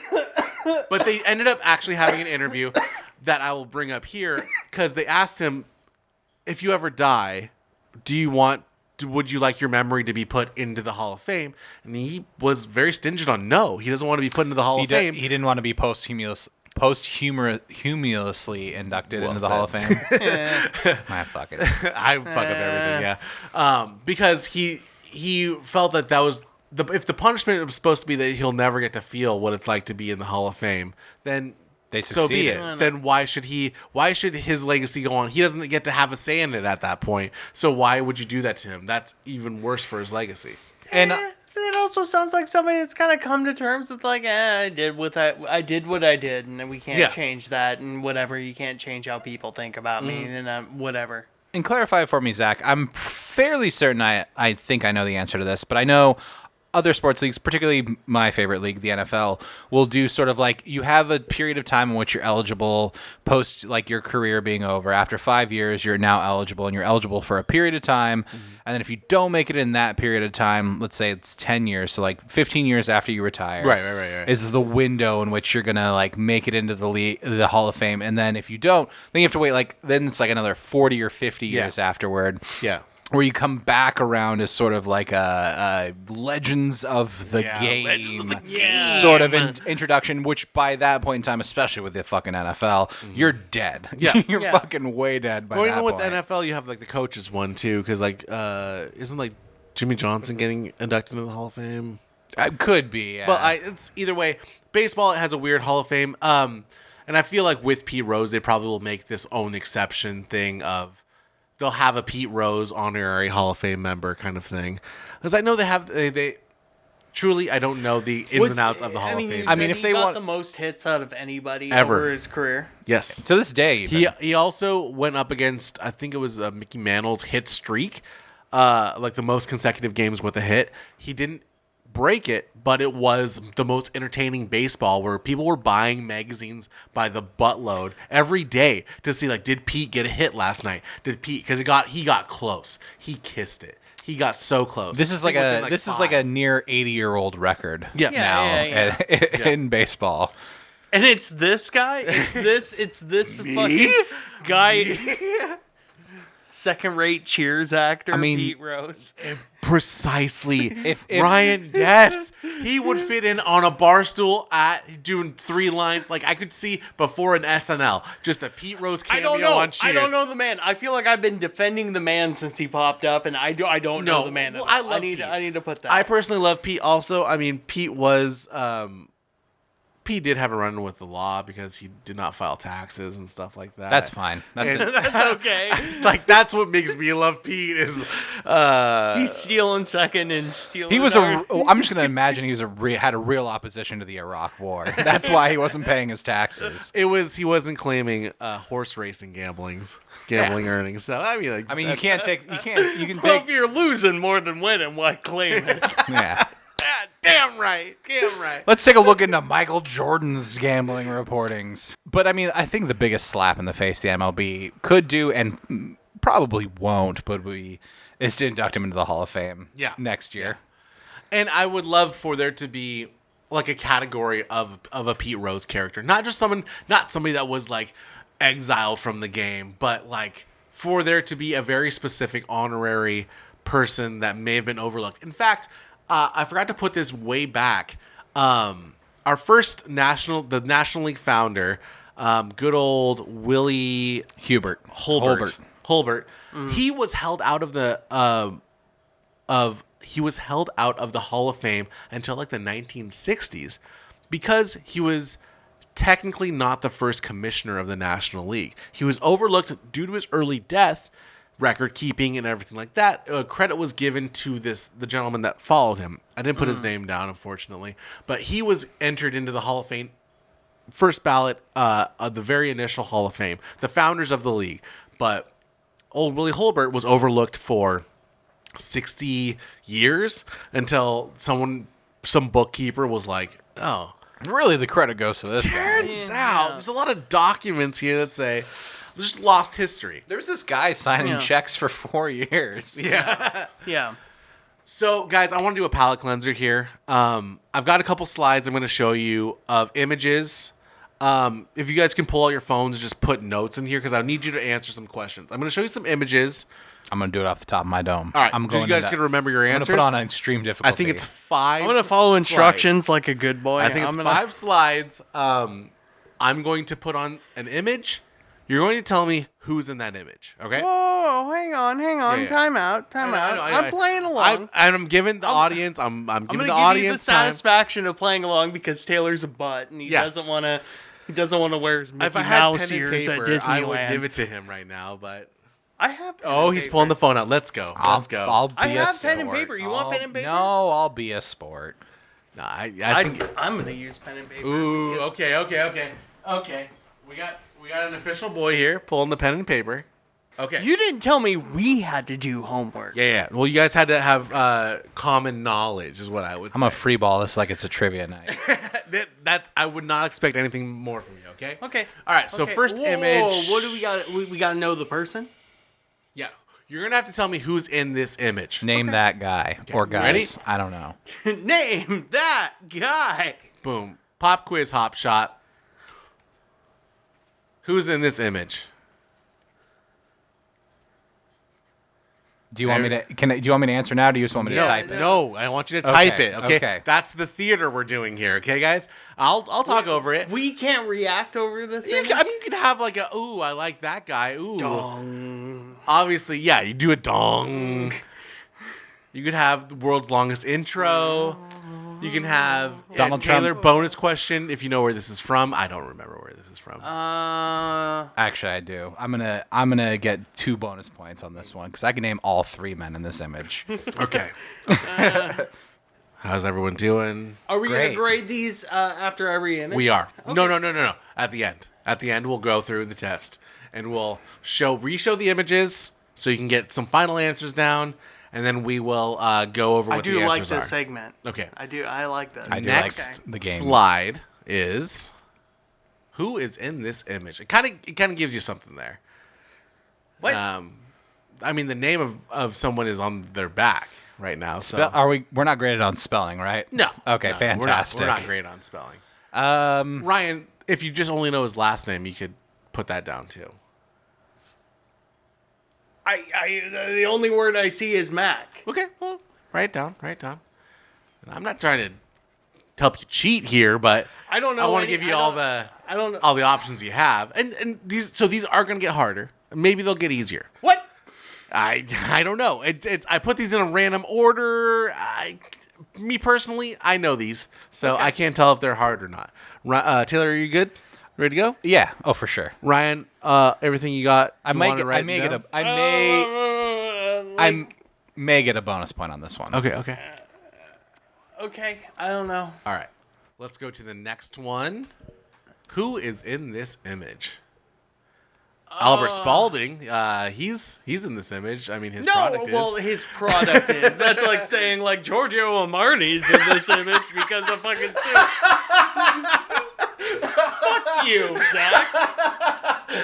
German heritage is in this image. The DNA structure. As you can see, a picture of colonialism. That is fantastic. An era of discovery circa 1490, whatever. I don't know, man. That's good. I mean, I hey, don't know, man. best guess, first guess, best guess. Did you make this shit for Taylor? Did you make this shit? I don't know who any of these motherfuckers Okay. are. Okay. Well, you're gonna get one of them at least. I know. And a 1 out of whatever is better than a 0 out of whatever. I'm trying to write these in like left. Taylor, to are you right Googling from- things? Are you reverse image searching? Nope. Okay. All right. You made him use his phone. I did. I should have just brought paper with me. And I haven't cheated once. I should have brought one sheet of paper and you had it sat down in front of you boys for the entirety of this podcast to be able to just do mind games with you. All right. Good luck editing this. Oh, it's what edit? Come on. Yeah, This is all No. great. Okay, Ryan's still writing. How you feeling? Okay, we're good. We're good to go to the next one. I assume I'm going slow. 'Cause Okay, I don't know. Yeah. You're asking me who's that guy? Yeah. I'm telling you who those guys are. Okay, and I'm interested. You were writing a long time. You're gonna probably say like, this is the guy who just got a bad Chili's order, and he's yelling at Have you the read my server. script? If you can't be right, be funny.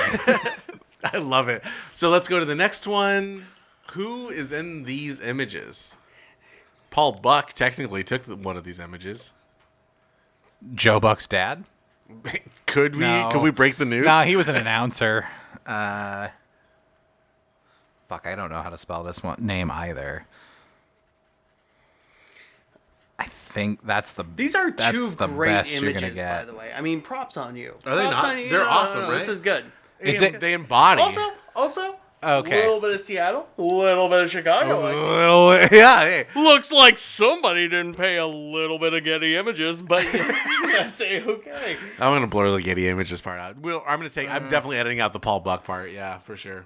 The umpires are too old. I don't think I can name the umpires in this image. Okay. Umpires? Well, they're two different guys. No, umpires. The guys in the black shirts, Ryan. I don't want to throw you off. I want to give you the best. Why did you do this to him? You see the smoke coming out of his ears? Yeah, No, I'm because sorry. I thought the umpires were the same guy. No. You're 13 and you're 47 were the let's same do guy. let's do a little what do you call it? Phrenology on these two men. The study of heads. One is just a thumb with multiple rolls under that hair. The other one has could have been a thumb like 8 years before on the cup. Ryan, let's peel it back. One of them's wearing sunglasses, one of them isn't, so they cannot be the same guy. Yeah, that's true. It's very true. That's very true. I'll concede to this. I'll concede to this. One's also got like 80 I'm up pounds here. on the I'm up other. to your bullshit. Hey, that's angles, dude. That's angles. That is not okay? angles. That man is beautiful. They're both beautiful. Pencils down. Pencils down. No, we All haven't. right. No, we're gonna have a review episode or review slide. There's only 4 slides. Yeah, I was Okay. wrong on 5. So these are the images again. Everybody Okay. take a peek at them. Yep. Okay. Any final answers you want to write down on them? Nope. There's a lot of guys. I'm locked the fuck in. There's a lot of guys. There are a lot of guys. I'll give you that, Ryan. Okay. There are a lot of guys. Gentlemen, there were 11 answers. Okay. And these are these answers. Okay. Here are Mark Wegner, Lupinella, Daryl Cousins, Lupinella, Khalil Mack, Gene Steratore, Fuck, I was so close. Undertaker, Mike Chioda, Bill Goldberg, I got all 3 on that Steve one. Kerr, and Scott Foster. I got one. One of I got 50% of that one. All right. But Taylor, That's Goldberg? Yeah, it's Bill Goldberg. Ryan, I want to hear what you had to say. Give me a rundown here. Okay. I'm gonna go clockwise from the top left. We got Angie Dad and some sort of dad and 90s Joe Rogan in the middle one. Okay. As the referee, we got Mac and question mark. Then we got Undertaker. We got someone's uncle and a question mark. And then who do we got? We got Dweeb, who's looking at the claim. We got Angry Coach. We got Time Travel and Ben Stiller in between the two players. Oh, okay. Who's somehow gone back to affect this. Who's that political guy? Peterson? Something Peterson? The No? one that sounds like a Muppet, Jordan Peterson. Jordan Peterson, yeah. Somebody think about the men. Somebody think about the man. Who Who is Scott Foster in this one?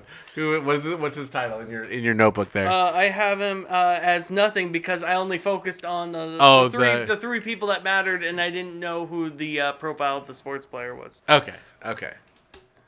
Well, Taylor, you were getting keen onto something that these slides were to represent. I got some bonus questions. Can we see if I scored some additional bonus points? Okay, let's run through it. Yeah. So, starting with the first slide in our lower left corner, I have The Undertaker, Mark Calloway. Oh, no, we're not doing that. Yeah. I have We're not doing that. Bill Goldberg. Fucking yes. teacher's pet over here. And I have Mike Chioda. Yeah. And I believe this picture... Not the guy from Lincoln Park, though. No. There's two Mike Chiodas? Mike No. Chioda. Yeah. That's the only one. And I believe this photo was taken in Riyadh, Saudi Arabia. It could be, yeah. I believe this is the infamous match where Bill Goldberg almost killed The Undertaker. Because they were two old-ass men who were wrestling well past the age that they should have been. But because they were putting on a show for Mohammed bin Salman... is part of Saudi Arabia's sports washing Are you making campaign. them stinky? Or Stinky. Because they were stinky. It was a stinky match. Yeah, Bill Goldberg concussed himself. He slammed his head into a door. Yeah. Sorry. Like he used to in the 90s. That's a proper time to laugh at a concussion, for sure. Well, you're just trying to put on a show, and you're just like, shit, I did it Yeah. for real. Oh, I'm seeing stars. Because he used to headbutt lockers when he was wrestling in the 90s because he's so fucking tough. Yeah. And he did that as like part of his like walk up to the match. And he gave himself a fucking concussion. Oh, no. And so he didn't know what the fuck was going on or where he was, and he dropped the Undertaker, Mark Calloway, Yeah, on his neck. fucking neck and almost killed him. Yeah. in this Almost match. broke the spinal cord there. Yeah. So next up, Okay, let's run through it. Let's go through it. we got Khalil Mack, and I Yeah. put Jim Testatore. Jim, that's also equally So close. Italian, yeah, A- for sure. And this picture definitely takes place in Oakland, California. it does. Because I Khalil believe- Mack never played in Vegas. Yeah. He never played in L.A. Uh-huh. I don't So know he who definitely Khalil played. Mack is. Yeah. He was a defensive end for the Oakland Raiders, then the Chicago Bears, and Yeah. he's still kind of in the league, I think. I don't know. Barely. Teacher, I know I'm the dumb one. I'm noticing a trend. It seems to be people arguing with. We have a referee in every picture. That was my gotcha moment in this. Is I wanted you guys to name who was in this, but also marking out, not identifying who would be this guy. And that brings us to what our next slide is. Well, I got almost 50%. The Invisible Man. I want to talk about the umpire, the guy you don't see. What? I want to talk about the beginning of umpiring in baseball because it began with people admiring. Oh, yeah, I'll start here. Hang on, because the next slide is hilarious, guys. It starts off with umpires were very respected. People would go to the game, and then somebody from the home team would pick a person from the crowd to umpire the game. Get Oh. behind home plate and Call call balls and strikes. strikes, save someone's Who knows out. the game? Raise your hand. Yeah. Come down. You're gonna Precisely. Call the game. And it became like you got to brag about it at work the next day to say like, they chose me to be the arbiter of the game. I got to You also get to give your team a little home field advantage, if you know what I'm team saying. advantage was very apparent in early umpiring very apparent in early umpiring. There was a home field advantage for sure. I wish they'd let me referee Seahawks games. Would you- right? I'd fucking would love that. jump on that shit in a heartbeat. I can't run for shit, so I'd be like the other end of the field going like, fuck it, it's a touchdown. He got tackled on the 7, he made it. I don't No, give a I shit. didn't fucking see shit. But something occurred over the time with the development of the American Association into the American League, where they started to profile umpires to make it very specific, to actually began hiring people to become umpires. And with that, when they began to be employed and paid, came a lot of negativity towards the profession. Yeah, nobody.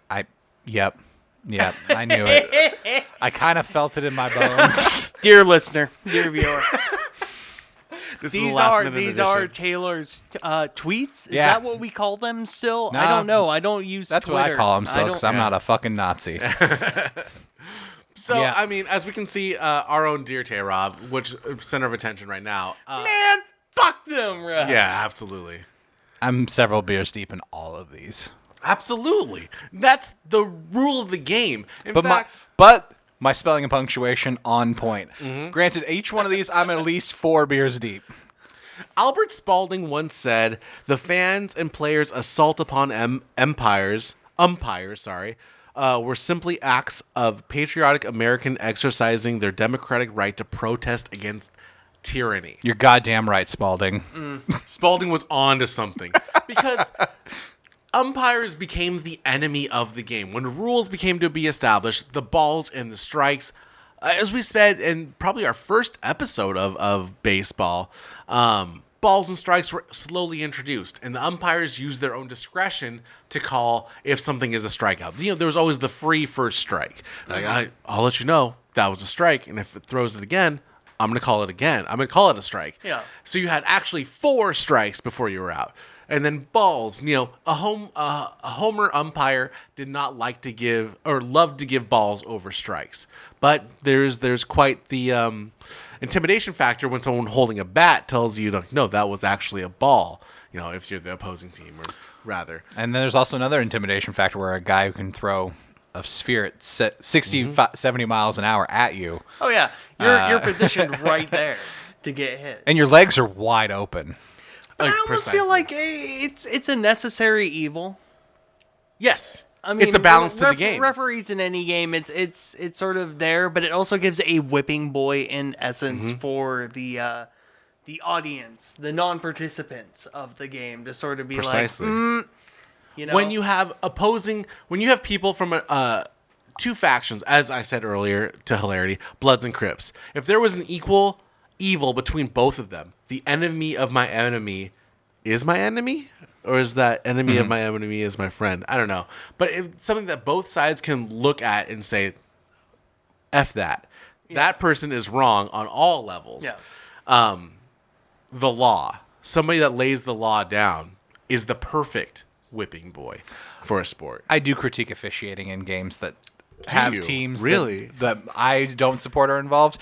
And to come to my own defense just a little bit. Do you know what games these are? Yeah, like Super Bowl 50 with 2022? No, 50. No, Super Bowl 50 was like 2016. It was the This it is was the October, though. Ryan's talking about these specific October 2nd, 2022. I don't know. Things probably weren't going well. It was a bad season for the Seahawks.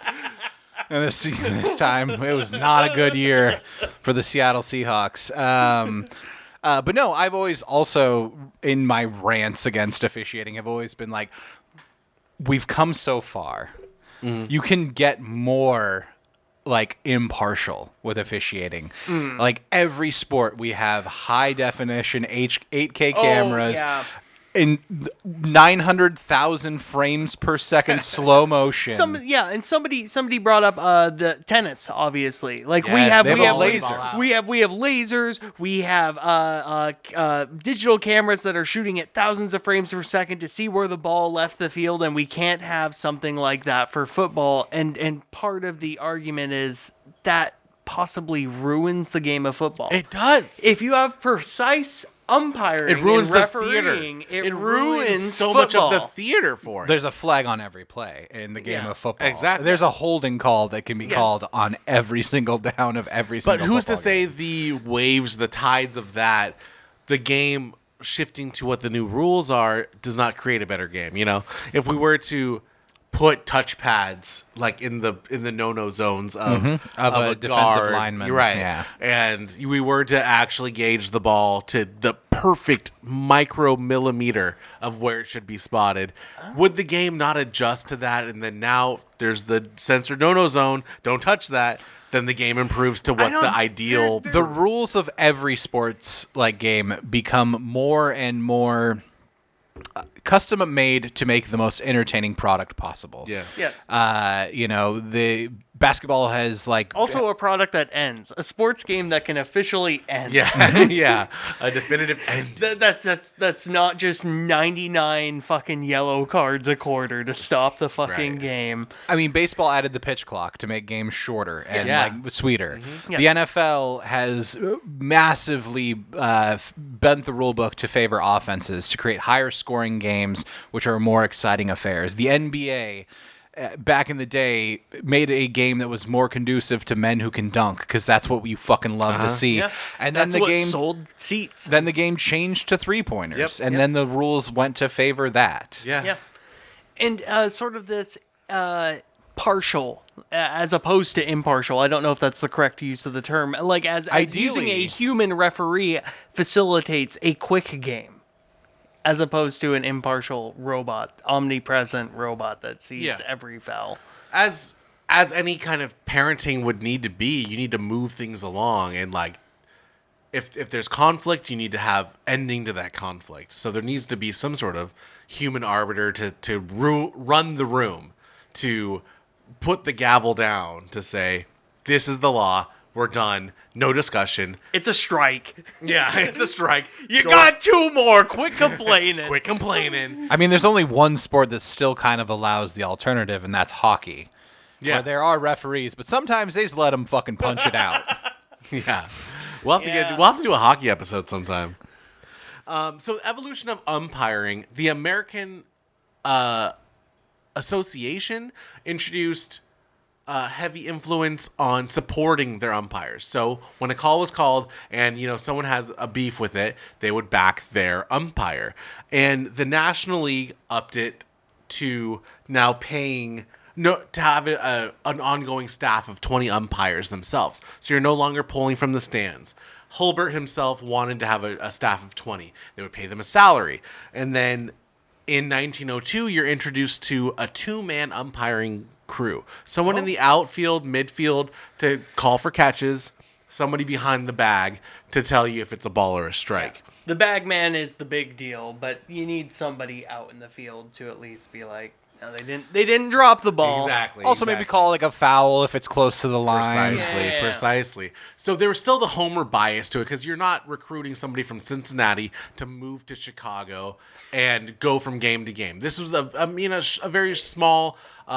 You're not commuting across the country following the games of the league. So Do they you were still just- hiring 20-man options for the home team to pick from in each city. In each town, there's Yeah. a 20-man gang that the company hires to be the league is hired, and then the home team gets to decide. Oh, we like Gabe tonight. We like Ricky tonight. hey, we got a want little- Angry Joe down in the Still got a bottom right. little bit of a home field advantage if the home team gets to pick who the umpire is. Yes, That is very exactly, true. precisely. But But that we are, is the human element of but- this. and we are also introducing into the bridge from amateur sports to professional sports. The players themselves are now taking the league and the game a little bit more seriously, as in they're expected to, because they're being paid to play the game. It's no longer This is how a they put- leisurely game where I could just we just pull sleep on somebody 10 from the calls. stands Yeah. to call the ball. This isn't something fun you do on weekends and after Yes. work. Yeah. It's how you put food on the table. It's a Exactly. business. So it's now these men are taking it a little bit more seriously. So there are homers, but they're very a little bit more objective. They're subjective because of their bias to what their allegiance. They're now. I mean, as we look in 2025, the capital is exceeding what their homer bias would be. The money is speaking louder than "I love my city.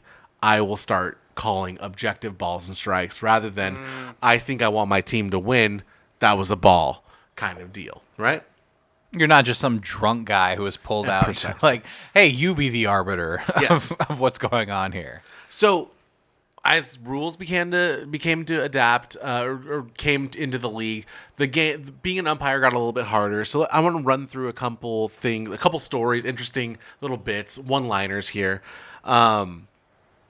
Billy Evans suffered a fracture in the skull from a bottle being thrown at him. That's this umpire right here. Yep. Oh, wow. A bottle was thrown from the stands and fractured his skull. Fights were often happening between people would come down from the stands to beat up an umpire. Players would also get involved too in the Patriots. fights. Yeah. Patriots. Brave Patriots, as they say. Brave Patriots. In Hopefully fact, they'll be pardoned. in 1887, Baltimore put a barbed wire fence in front of their front row so people could not climb over to intimidate the umpire on the field. That's not a problem a blanket can't solve. Often a traveling umpire, their hotel and lodging would be Cardboard box outside the stadium. it would be under discretion because people would come to their hotels and threaten their life.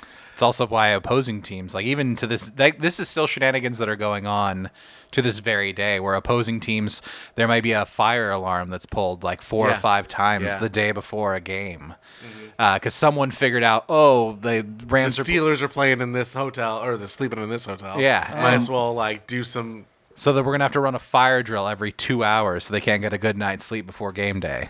And I don't think I have his photo here, but umpire Cunningham, had his suitcase stolen and burned one time after that day being assaulted on the field by some fans. I don't think this is him. Sorry, I shouldn't have. I do want to point out too, there is like a change sort of in sports as well, with that dude who got his skull cracked by a beer bottle.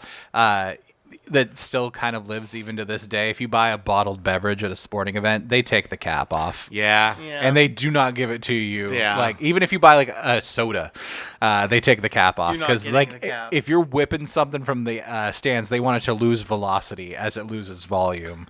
Is that really it? Yeah, if you throw an open beer bottle at something, it sinks it faster. spills beer and loses weight. Well, by the time it hits the person. I'm not throwing a full beer bottle at a umpire. I'm throwing an empty one at a beer. yeah, it's also why they moved to aluminum cans. Like, That's that's why you can't get a glass bottle. Damn, at dude, a game innovation does anymore. not excite, man. That I wish I had a glass Coors Light bottle, just able to throw it at an umpire. You know what I'm saying? I knew like very much more innocent, but I knew some like people who I sat next to at Seahawks games who snuck caps into the game. Not so they could like fill up a liquid bottle and like have it full velocity. For what purpose are you sneaking caps? You can put pennies and shit in the bottle and create a noisemaker. Oh no! Out of Okay, it. that's wholesome. That's Yeah. wholesome. Not adding weight to the object that Yeah, you're throwing yeah, on the yeah. field. No, you're not Gotcha, I I got gotcha. scared when it's like to add pennies to it to make it even they more of a bleed dangerous better. weapon. They could put nails through it and make it fucking more deadly. But no, yeah, that was their little like I guess against stadium policy technique. So this guy, Bill Clem, was officially the first umpire. He looks like he has steam coming out of one ear. He's so pissed off. when you go back, it's this guy right here, Bill Clem. He looks like Vince McMahon in a little bit of way, but also Don Knotts. Harvey Dangerfield. For Yeah, me. absolutely. All right, you get no respect. I get some Rodney Dangerfield in that too. Rodney. I said Harvey. That's the Yeah, song. that's the band.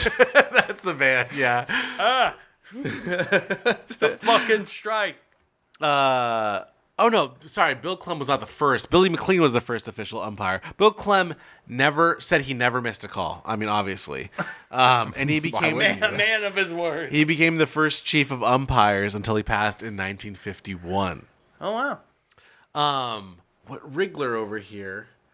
Wriggler? Wriggler. This guy here. What was Wriggler's? Oh, Wriggler was He was the grandfather of the Rizzler. He was. I believe Wriggler also. He was in this image. Where Wriggler? Middle. Yeah. Or Yeah, wait, umpire. no, he's on the far left, isn't no, he? Smith. Oh yeah, Wriggler. That's Wriggler. Wriggler. Yeah. You're right. Yeah. Hey, Clem. he's the big, awkward, dumb-looking one, second from the left. Also, That's, dude- that's my son, That's my son. That's my freaking son. little Wriggler. I also love how the announcer in the era of no speaker technology. That's what I was just about to say. Yes. He's got the bugle. he just has to scream. That's a home run. So Wriggler, I believe, not coined, but he revolutionized by being the umpire that would stand over the shoulder to see what the pitch was, rather than just like standing straight up, flat behind the catcher, letting the head obscure what you're seeing. He chose. He got down Yeah. in the action, sort of a deal. exactly. Okay. And He, so he innovated the squat. exactly. Okay. Yes. Okay.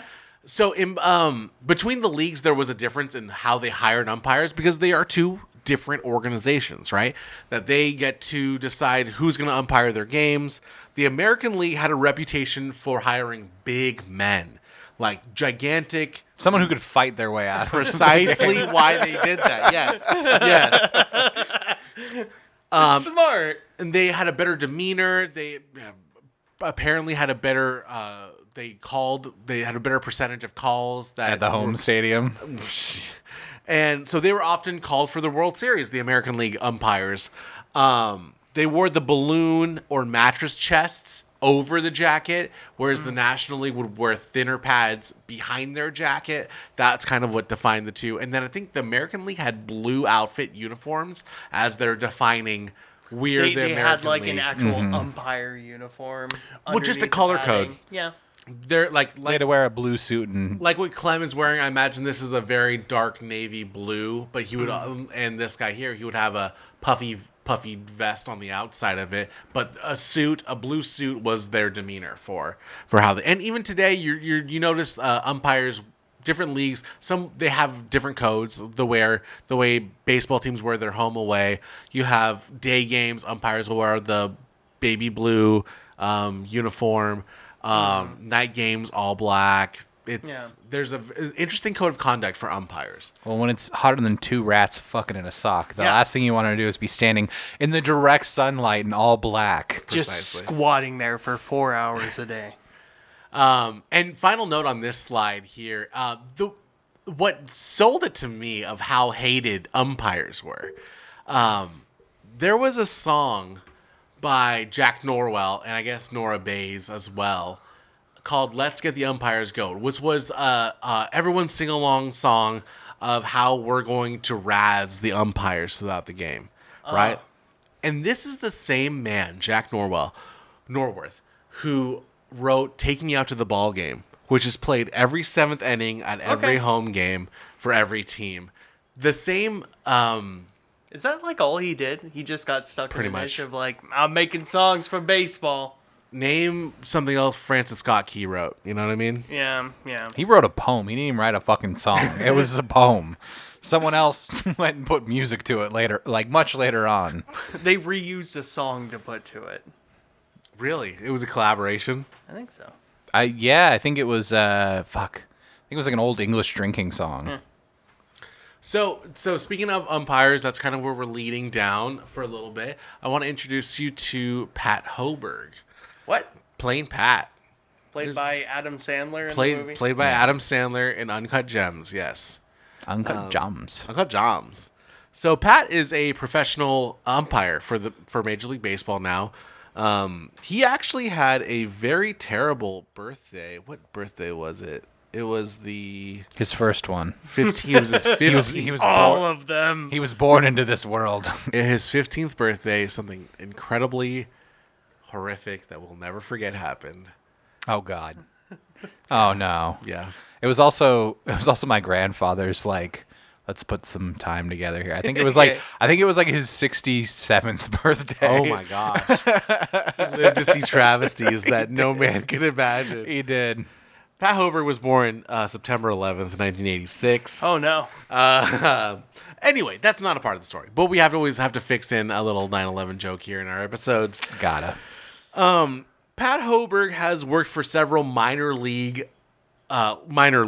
since 2009 until being called up to the major leagues in 2017. He officiated over 371 games before actually being called up to Major League Baseball to be a full-time umpire. That doesn't sound like a whole hell of a lot. That's like less than 2 MLB seasons, but I guess it is longer for like single A and triple A seasons, but Yeah, less gigs. Yeah. A lot of less gigs.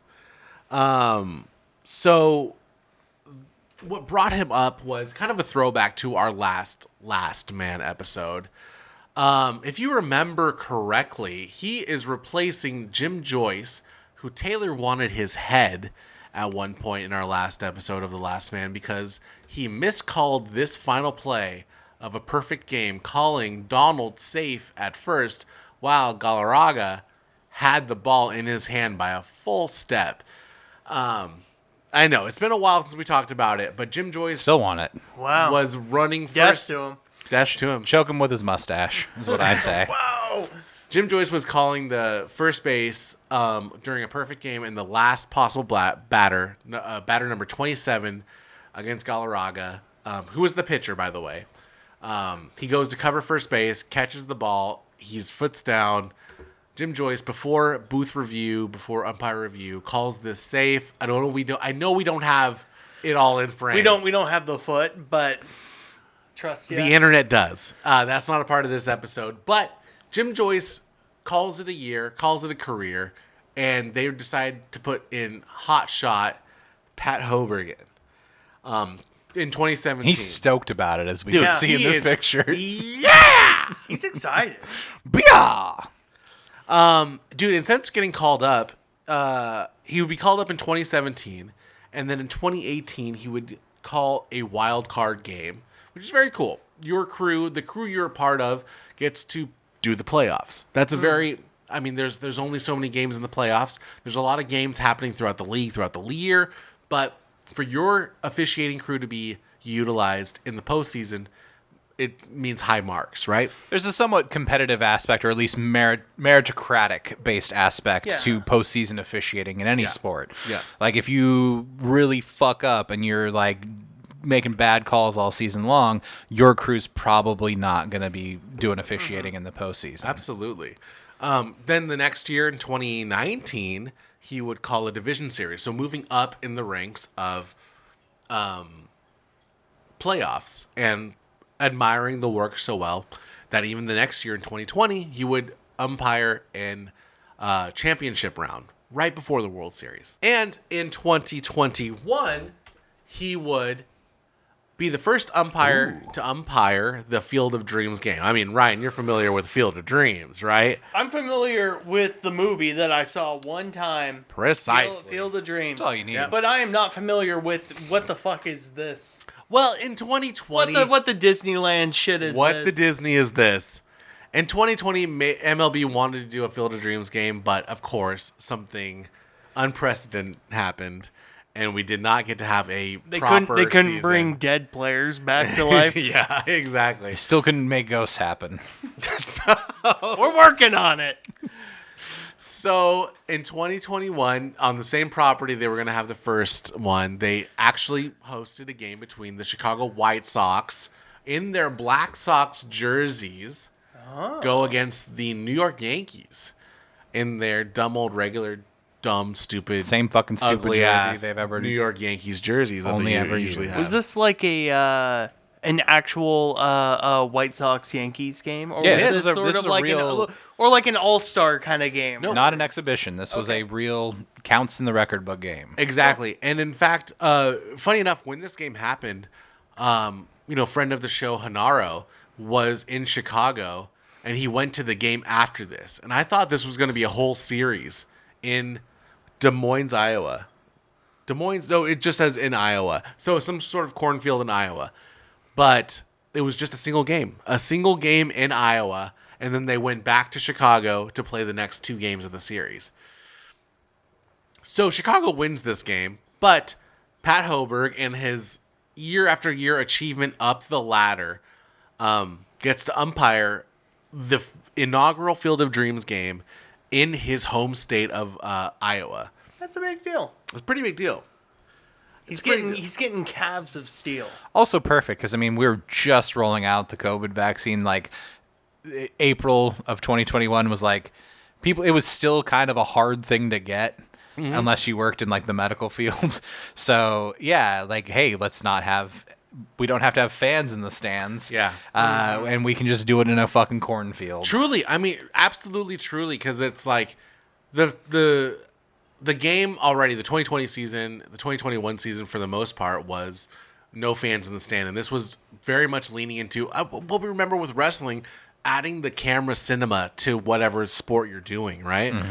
Not relying on the audience participation, but now this shot specifically of Aaron Judge, raking something. I don't know what it is, but this field of corn behind him just adds so much cinema to what baseball is. Makes it out of a movie, which art inspires reality, inspires art kind of thing. Yeah. So fantastic. And then I wanted to put an aerial shot in here so you can kind of tell, it's just a very shallow cornfield all for Yeah, like design. minimal seating regardless. Yeah. I assume the game was anticipated for 2,300 people maybe. This is just Yeah. probably like an independent or single A. No, they built this Specifically place for this. So the this was game. like a World Cup or Olympic Yeah. stadium. They built it just for the one thing, and now When you say it's a Olympic bird- Stadium, everyone assumes it's a big thing, but no, It's a bird toilet It's now. a bird toilet now. Yeah, No But one's using they it. do come back every year for a single game. I Okay. mean, it's been 4 years. So, but I mean, also on here, you typically have stats of the game. You have the score, you have your batters, this Your is lineup. the lineup, right? Yep.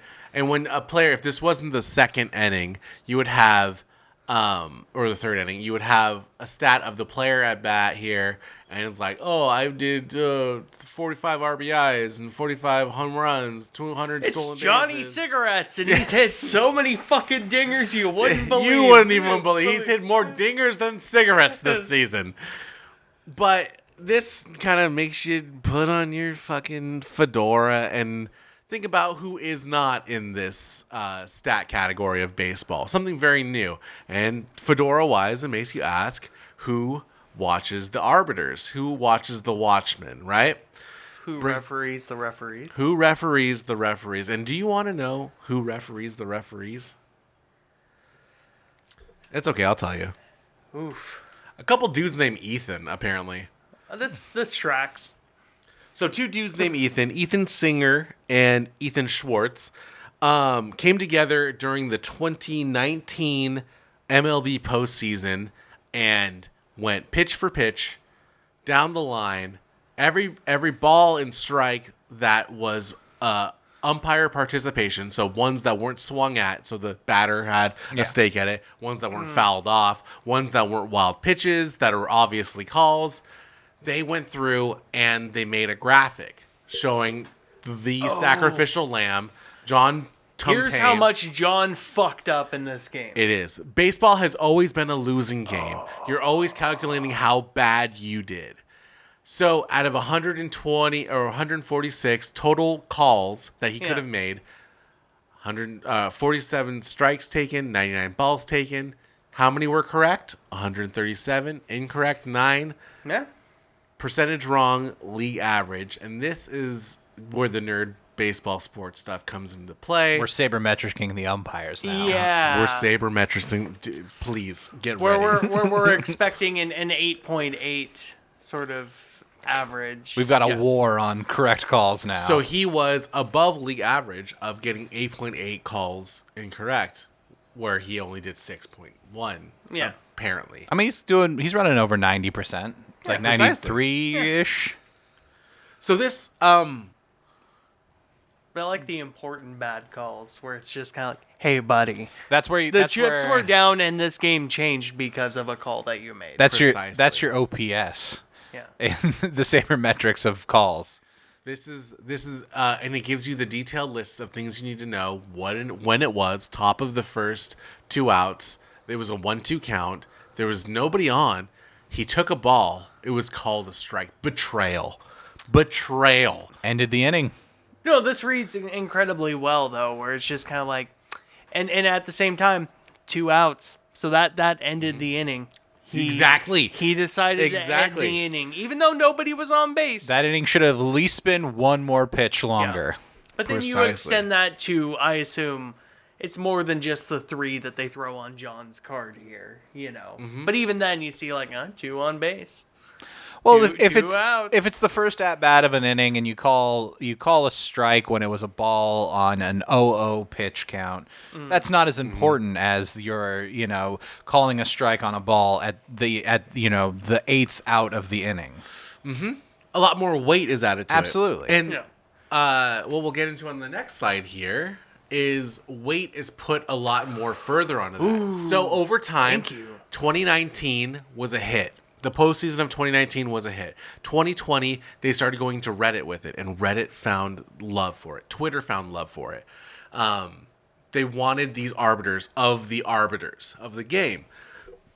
And you create what this chart is, average runs created per game, which is depending on how you call certain balls and strikes leads you into a new position that the weight of that at bat gets heavier or lighter, right? Okay. So you create a new situation with each subjective call you push, and that puts the team in another position, which is where we get overall favor runs for LAD, Los Angeles Dodgers, or the Brooklyn Bridegrooms, if you want to. That there was an edge from this umpire, Marvin Hudson, of a .69 advantage to the Dodgers because of the calls he made towards the team. That put them in a better position to up their runs, a better situation, and the weight of that being later in the game or more runners on, or if it's a 1-2 count and now it's a 2-1 count, so more balls and strikes. If that was a missed call, the weight of taking it's a lot, guys. It's a lot, but truly it's a lot fun. of what if. It is the Moneyball behind Moneyball. It is the sabermetrics behind baseball that you don't think about. But at the same time, this information feels so necessary, but also illegal at the same time. Right. I feel like this shouldn't exist, where Marvin Hudson should just be able to show up on a Tuesday and collect a paycheck and call some balls and strikes. See, the thing about it is baseball is the technically easiest sport to gamble on if you're smart. If you're really good at math and you know metrics and statistics, you can actually, and you have just a real love of the game and pouring through statistics, you can actually probably, like Jeopardy champion James Holzhauer, make a decent living as a sports gambler. Yeah. If you know these things. Like, there are men who have written algorithms like so that they can plug and chug numbers in so that they know how to work DraftKings or FanDuel and like those online sports gambling leagues.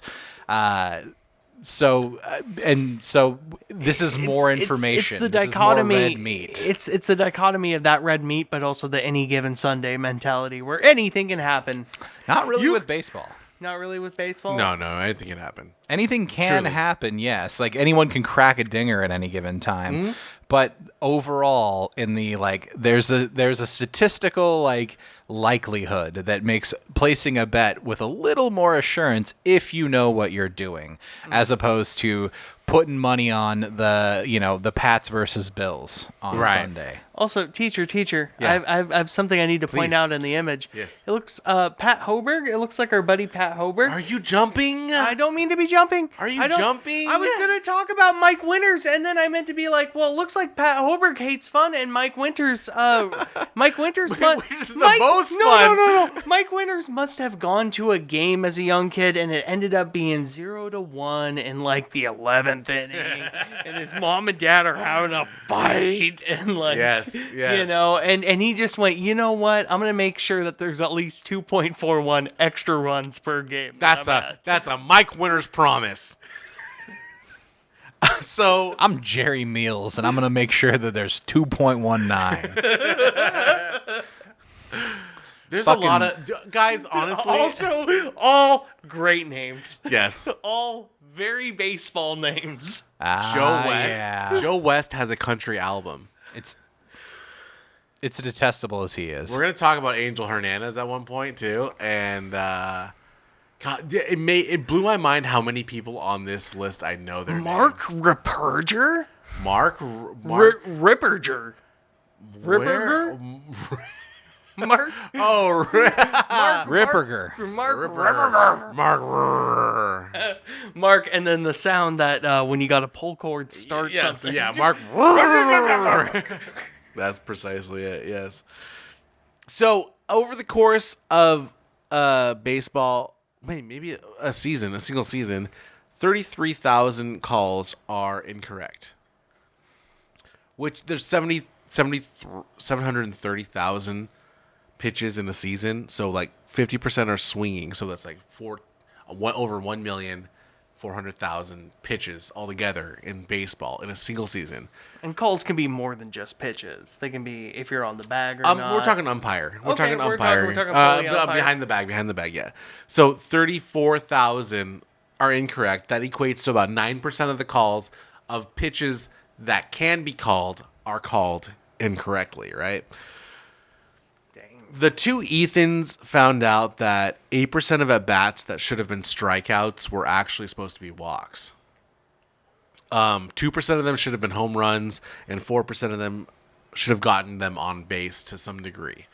Whether walk, at-bat, hit, statistically they would have gotten a hit, or what have you. Based off their batting average and like the likelihood that if it was called straight, like based on their batting average, they would have likely gotten a hit. Precisely. Yes. Yeah. So umpires stats. I mean, we've kind of already covered this. Like, got a little ahead of my notes that umpires put teams in a better position to have a better at bat, depending on where they go. I personally love the spray chart here, where you have what are the at bats that meant the most here, and of course, top of the first, 0 outs, bases empty, 2-2 count, ball's called a strike, we strike out. And that's labeled as number 1. I assume like it's outside the box. Jansen can't hit the broadside of a barn. I'm going to tell you right now, like, we know who didn't shoot JFK. Tell you right there. It's not Jansen Visconti. So these are the first one, these are 2 examples of the early days, 2020, and the most current days, 2024. But I want to go over probably the worst one. I think it is the worst one, which is Angel Hernandez. Oh, wow. He had an 84% overall accuracy. He's getting old. Angel is an old bat. He actually put in a lawsuit against Major League Baseball because he's never been able to call a World Series game. But then now we have this empirical evidence of like, hey, maybe this is why we don't do it. Hey, buddy. I mean, come on. Should we ask the audience? You're terrible at your job, dude. Look at the spray chart. Universally hated by like every sabermetrics nerd, regardless of which team they root for. Angel Hernandez. Wow. Just even number 1 on the impactful calls. Just like way up top. And this is one game. This is just one fucking game. 12 out of 34 called strikes were true balls. So that leads us to our next area to talk about. Chapter 4, the World Series. Something happened here, I promise. Let's talk about the 2022 World Series, because I promise something did happen here. So let's set the scene. Okay, we see. There's a familiar logo here. Hey, our boyos were there, but not for long. Cause this is what I was talking about. Yeah, they won the first round. Anything good. Then Houston takes the second round. Houston wins, and then Houston goes on to the World Series. So a lot of compelling storylines. I mean, obviously the Mariners making it to the postseason for the first time in 21 years was there. The reigning champions, the Atlanta Braves, got their first round bye and then got their shit handed to them in the first round. You have the Battle of SoCal that occurred. Oh, yeah. The Dodgers and the Padres went on. Padres took the W. And then, of course, this is a classic. This is American baseball right here. Cleveland versus New York. Cleveland versus Seattle feels very close to home, but Cleveland versus New York is a lot of stinging that occurs for the Cleveland fans, where the Yankees have seemingly won all the time. Eating their lunch. Mm-hmm. But so more importantly for the World Series, there are 2 big storylines that happen here involving these 2 teams. So let's get into that one, where you have Bryce Harper, who is playing for the Philadelphia Phillies, the National League team represented in the World Series. This team, we'll start with Bryce. Bryce is the prodigal son of baseball. Bryce was a star at the beginning of his career, played for the Washington Nationals, which is a very similar color scheme, as close as Washington, D.C. to Philadelphia is. Yeah, they're both like red and white. Primarily red and white. Their logo is the initial. It's a letter. Yeah, precisely, yeah. But Bryce Young was scouted at a young age, and he played about 9 years in Washington. All eyes on him. He's a home run king. He's an all-star. But Bryce never got to the World Series until 2022, when he had switched over to the Phillies. And in fact, the year before, or no, the year maybe 2019. Yes, he was. I think 2019. it was 3 years, but 3 years later, or 3 years earlier from this image, he left Washington to go to Philadelphia, and then the team he had been with for the entirety of his young they life, finally went to the World Series. and won Not the first only. title. That's how it works. That's how it goes. Making it, since the Nationals had won their title, it made the Seattle Mariners the only team to have never won a World Series. And Fat Hitler got booed Oh, to play at in a that World Series. Yeah. Fat Hitler. Yeah, Was he really at that? Yep. Wow. And he got booed. And they ran like a campaign ad, effectively, because he was already in campaign mode for 2020 at the time. So the Phillies would also be the. I guess there's no really good Phillies logo on here for me to circle. This is pretty bad. It's behind the MVP trophy. Yeah. They In are their hearts. They're the oldest continuous franchise in Major League history. So The Phillies? The Phillies, yeah. They were Yeah. the ones that got the stanky boot from the National The National League back in the day. Okay. of Professional Players And Association. they finally did it. I mean, they did it previously, like in the 2000s era, where It's Always Sunny did an episode with that. The polls were greased. So then on the other side of the aisle, you have the Houston Astros. Boo. I have a lot more to say about the Houston Astros than the Philadelphia Phillies and Bryce Harper on this, because the Astros won their first title in 2017 against the Los Angeles Dodgers, formerly the Brooklyn Bridegrooms. But as time went on, people were discovering that they were cheating. They had a system going where someone would bang a trash can while looking at what the pitcher was going to throw, letting them know if it was going to be a fastball or a curveball, whatever the flavor of the day was.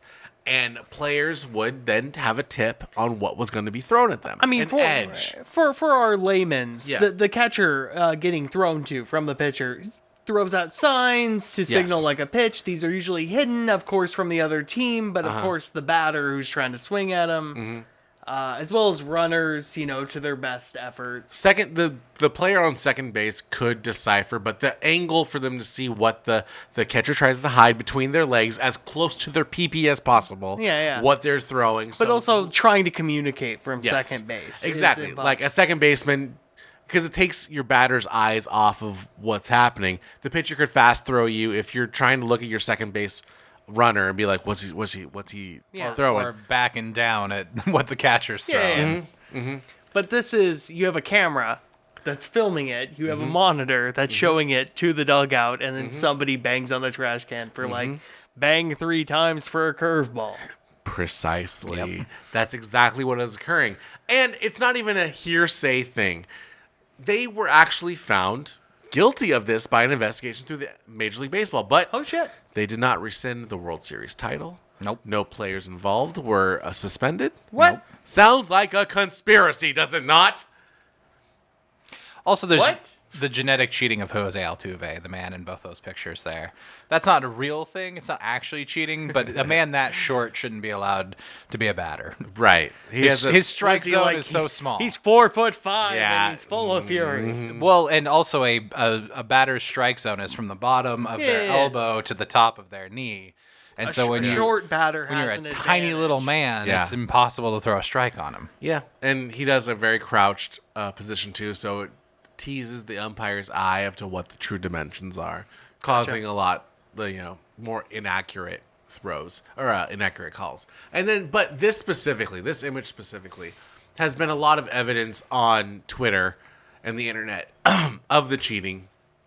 Jose Altuve in the postseason of the 2017 season hit a walk-off hit, or I think home run. I think it was a home run.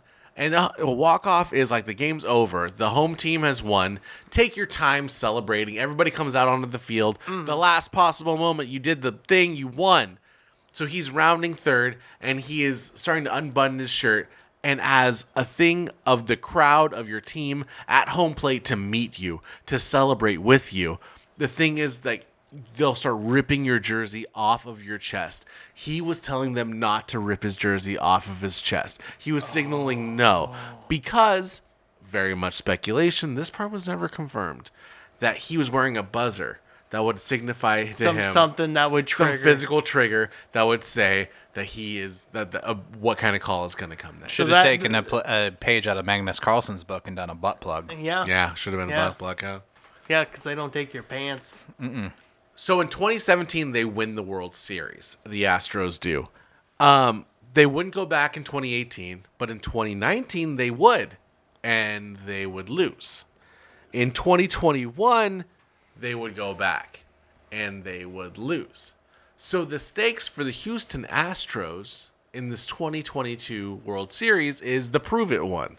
Okay. That we did it on our own. We've already been found guilty of We cheated. Our coach was suspended for a year. Whatever. Okay, well, this is ours on our own means. They've been to 2 other ones and lost them. So everyone's kind of had their convictions about what they are. Like, yeah, you can't win without cheating. Sure, you get to the World Series, but you can't win without cheating, right? But no story would be bigger than kind of what the namesake of this episode is, and that would be Pat Hoberg calls the first perfect game in the World Series. Oh, damn. So I take the same image and I subtracted all your information. Hey, there's that blazer. There's that blazer, the first ever all-electric blazer. Called it. And now we can see like 8 other ugly faces in the stands. Apparently, Caucasians. apparently, Capital One needed to be censored. I didn't want you to figure that out. I didn't want the Capital One, like you Google Capital One sponsor. And also it was the Astros.com. I'm talking about logo. the one on the mound. I'm not even talking Yeah, about like yeah, the, yeah. I was wondering about the little one That on the one mound was for too. me. Yeah. That one was for me. Like Okay. just over censorship. So let's talk about Pat Hoberg in the World Series, okay? Also, so, to be honest with wow. you, Zach, the amount of people wearing orange shirts in the background, it was a dead giveaway for me. Really? On which one of the teams it was going to be, yeah. Oh, wow, damn. Well, at least Ryan was. I don't. Yeah, no fun, Taylor. The Orioles haven't been in a World Series in a hot minute, so who else could it have been? Wow. No. Ouchie. So going into the 2022 season, Pat Hoberg was one of the top umpires in the league. And in fact, with umpire scorecards, making their own graphics and posting them on Twitter, Okay. people were coming to light to know that umpires do have a subjective score. You can empirical data you can look at and say this is a good umpire, this is a bad umpire. That trickled down into journalism, where journalism is now USA Today made this report of the top umpires in the league as of June 1st of 2020. Okay. Pat Hoberg ranking in the top number 1 with his 10 plate appearances, which I should say, just to put it out there, an umpire rotates from all 4 bases every 4 games. You're a home plate umpire for 1 game. The next game you go to first base. Oh, for the next real? game you go to second base. The next game you go to third I didn't know baseball extended all the way to the umpires in that essence. Where Yes. like, nope, there's a rotation. It's a system. Baseball is a system like anything else in America, and there has to be rules to the system. So Pat Hoberg, in his 10 plate appearances, has a 96.4 accuracy. Wait, where's Angel? That is a fantastic question. Where's Angel? Also, I should say Angel did not umpire, I think, in 2023 because of conflict. Anyway, Pat Hoberg is getting a lot of attention for what he is as an umpire. People are starting to appreciate umpires as equally that they were damning umpires for how bad. The only reason I know of CB Buckner and Angel Hernandez is because of how many bad calls they have given to my team. And I remembered that effing name. That's when you remember the umpires, when you hate them. It's when the umpire strikes back. You know what I mean? Also hilarious, little bit of just if you could highlight the badges on his right breast and his left. Nope. You're talking about Other right? FTX. The FTX. The Sam Bankman-Fried Oh, yeah. cryptocurrency Ponzi Yeah. scheme. He's a crypto umpire? He's not personally They were sponsored. all crypto umpires, just showing how, like, we're still not perfect angels and arbiters of moral and virtue. Right. And I mean, I understand the focus is on a Pat Hoberg throughout all this, Yeah. but I do gotta say, if we've got a list of like 10 or so fucking umpires here, and we're going through 94% to 96, like It's a less than 2% discrepancy in the well, top 10. and it's just like those are pretty accurate games then. Yeah. You know, That's good job. A+ work. That's- it's that's- A work. A work. Hate the umpire, but you know what? You're doing your job. When the empirical data comes down, you have to realize there's not a lot of difference between all these umpires. That the game is being called pretty accurately, is it not? Unless Angel Hernandez is on. Unless Angels behind the Look back. out! So that brings us to our next slide. This is what a perfect game looks like for an umpire. Oh. No impactful missed calls. Oh. No missed calls here. 100% strike accuracy, 100% ball accuracy. What? At the time, his overall accuracy was 96%. The league average was 94%. So that's speaking to you guys as what you're saying, just saying that if 94 is the league average, that's still A work. Yeah. But he was at 96, just above. And that day, He was 100. he Perfect. was at 100. So if there was no arbiter of the game, if the game was played to the most purest, if there was a dot on the ball that told you where it would be, if it's a ball or a strike, this is what it would look like. This a man 5-2 game. He sees in bullet time. This Yeah. man sees in bullet time. Or he just... And he can see the grid that we all see when we're watching on TV. Well, that The is... EQC tracer?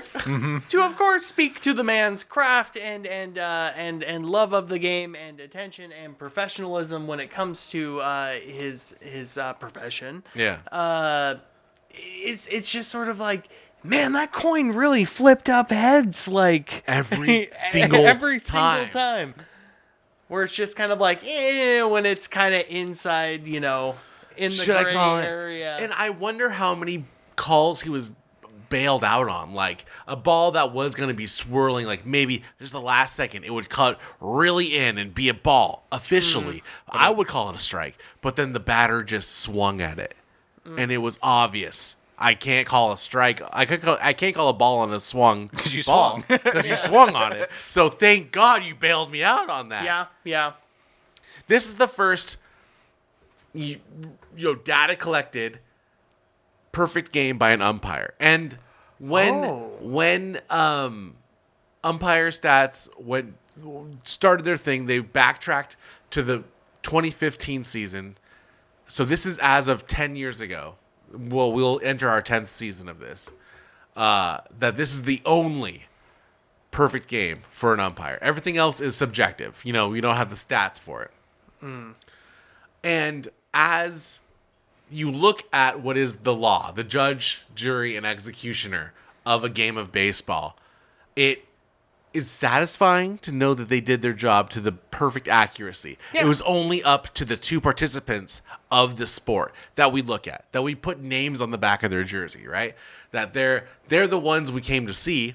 We didn't come here to see Pat Hoberg. We didn't come here to declare that this umpire is just or this umpire is unfair. But he did his job accurately. And when we do end up in the stadium, we tend to always have that reaction, though. That umpire did not call that first down. That's not a strike. That's not a strike. That was a goal, and you know it. Mm-hmm. But when an umpire finally hides into themselves, falls into the shadow, is the invisible man that they were meant to be, this is what it looks like. Yeah, like who... I mean, obviously, this is dope. I celebrate this. Celebrate it. But who celebrates Pat Hoberg? It took 2 days for the news to break on this. And even then, it was one little blip in a USA Today article. And then it took me finding it on Reddit about half a year ago, to realize, like, oh, wow, there was a perfect game by an umpire. The flowers have been there for 4 years. We've been giving them what they need, but it actually has not been broadcast. It's a surprise to everyone to think that an umpire can actually call a perfect game.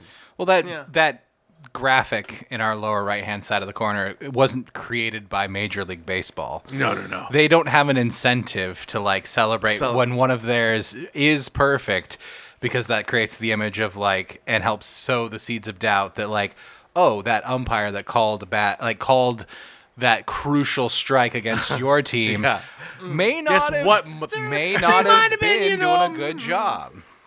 Yeah. So, let's move on to what the outcome of the World Series of 2022 was. The Houston Astros actually ended up throwing a combined no-hitter in 2 games later in the 4th game of the World Series. The Astros would win. Bryce Harper has not been back to a World Series. I mean, it's only been 2 seasons, but so, whatever it is. But Jose Altuve, the shortest man in the world, would win his 2nd ring. Now, are we talking like Kevin Hart short? No, 5'4". I want to say 5'6", maybe. Yeah, he's not. He's He's very not tiny. He's He's not tiny, He's but not tiny, but you know what you're looking for in a baseball player.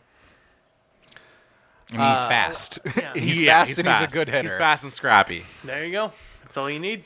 Dusty Baker would win his first World Series as a manager. He won one, I believe, with the LA Dodgers as a player. Also, Dusty Baker, inventor of the high five. What the fuck? Yep. Or he claims he invented the Nope. He invented the high five. It's documented.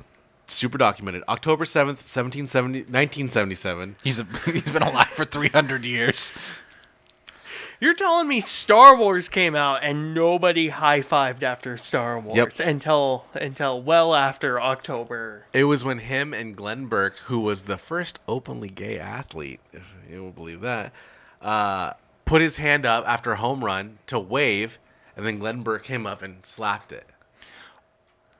You're throwing a lot at me here, fast and loose. I Yeah, know, because this is a fantastic little piece of history. Yeah. You're making big claims, like man who invented the high five, and then The first openly gay athlete, yeah. during his career or after he had retired. Well, okay, I don't have that. Okay. information. I have a fun little tidbits. I don't have Because I mean, there have been a lot of cited information. There's been a lot of gay players and those who've come out after their playing career. That's like the big travesty. Before you have like Michael Sam. Right. Well, football too is Yeah. is a totally different beast for being openly gay. So then that leads us. I mean, Dusty Baker high five. That's pretty fucking cool. Leads us to our next slide. What? He's not perfect at all. Who told him his dog died? Major League Baseball did. This is Luke Wilson. This isn't Adam Sandler. I take it back. Oh wow. Not wow. Not wow. Mr. Not So Wow. He's got a little like George Bush eyebrow thing going on. Yeah. Terrorism. Weapons of mass destruction. So what's the downfall? difference between a pitcher's perfect game and a umpire's perfect game? I mean, people are way more stoked on the pitchers. Yeah, Yeah. obviously, right? Yeah. You that's found my out about answer. it years later. Yeah. Everyone knew within a second that Felix threw a perfect game.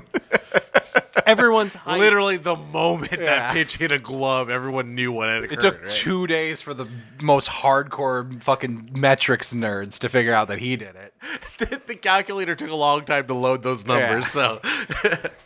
So, I would say too that for an umpire to achieve a perfect game, he has to calculate this guy's pitches and this guy's pitches. It's not just at the base of how many you can throw; it's how many you can call, and you have to call twice as many. Right? Okay. Your job as the government is to oversee every transaction, not just your own transactions. So one tidbit about umpire calling a perfect game is there's no off time. You don't get to sit on the bench and just like ponder what your next move is going to be chess wise. It doesn't make it a better perfect game, but it makes it a different perfect game. I would argue the slight benefit of a perfect game for a umpire is you can do it on your own. Precisely. Whereas being a player, unless you throw an immaculate game, which would be 12 Immaculate game. 27 times 27 3 pitches. strikes back to back to back to Yeah, back to back. yeah. You have to rely on like the fielders. other men, the infielders, the outfielders, to like help carry you to that statistical anomaly. And I mean, you even have to trust the umpire to call the strike to be right, to call the ball to be Exactly. right. Yeah. You have to trust your Catcher has to be doing his job. Everyone and A lot the of people umpire. have to be on their A game for a pitcher to get a perfect game. Yeah, 'Cause you it's can- a group decision, right? Yeah. Because the umpire can't ruin a no-hitter. He can call bad balls Yes. and bad Yeah. strikes, and Yeah. a no-hitter can still be achieved. Yeah. That's entirely on the players and doing their job. But an umpire can impact a perfect game. Absolutely. And I would say, to wrap this slide up, that there's like you said, it took me a year to find out that this occurred. When Felix hit a perfect game, I mean, you knew that moment. This is Dallas Braden too. If he didn't come up in the last perfect game, but he's Oakland's perfect game.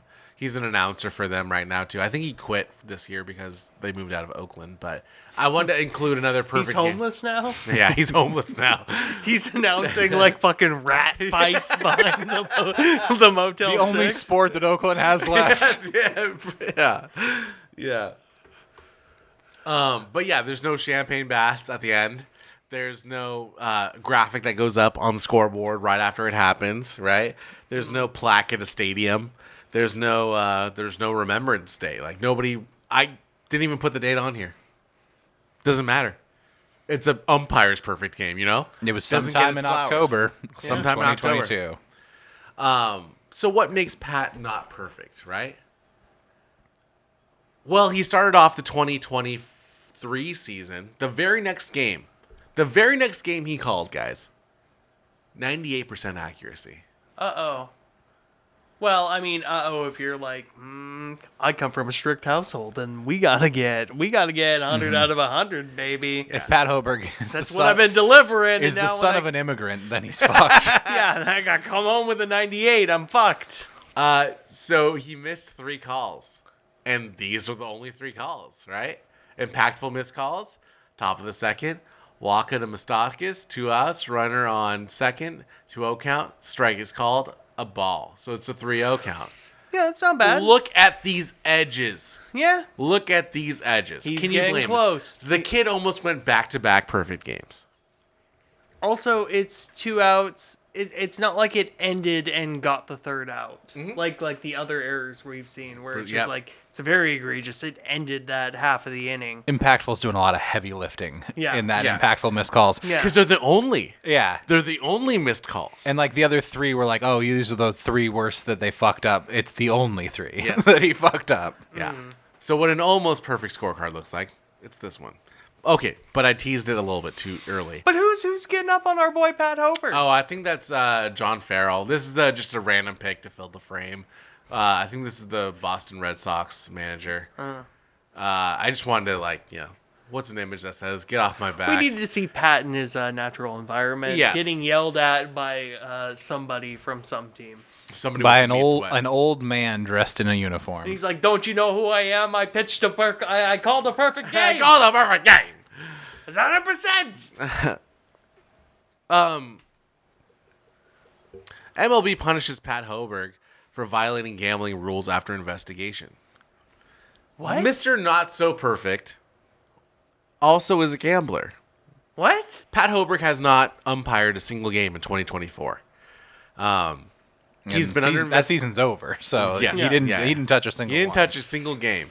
There's a lot that has not yet been determined. He himself has said he's never gambled on baseball, let alone games like he's umpired in.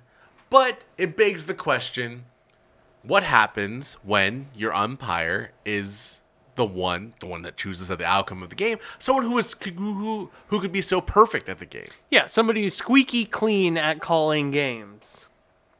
From an objective level, not just the subjective, but from a computer Why aren't we metrics. investigating Angel Hernandez?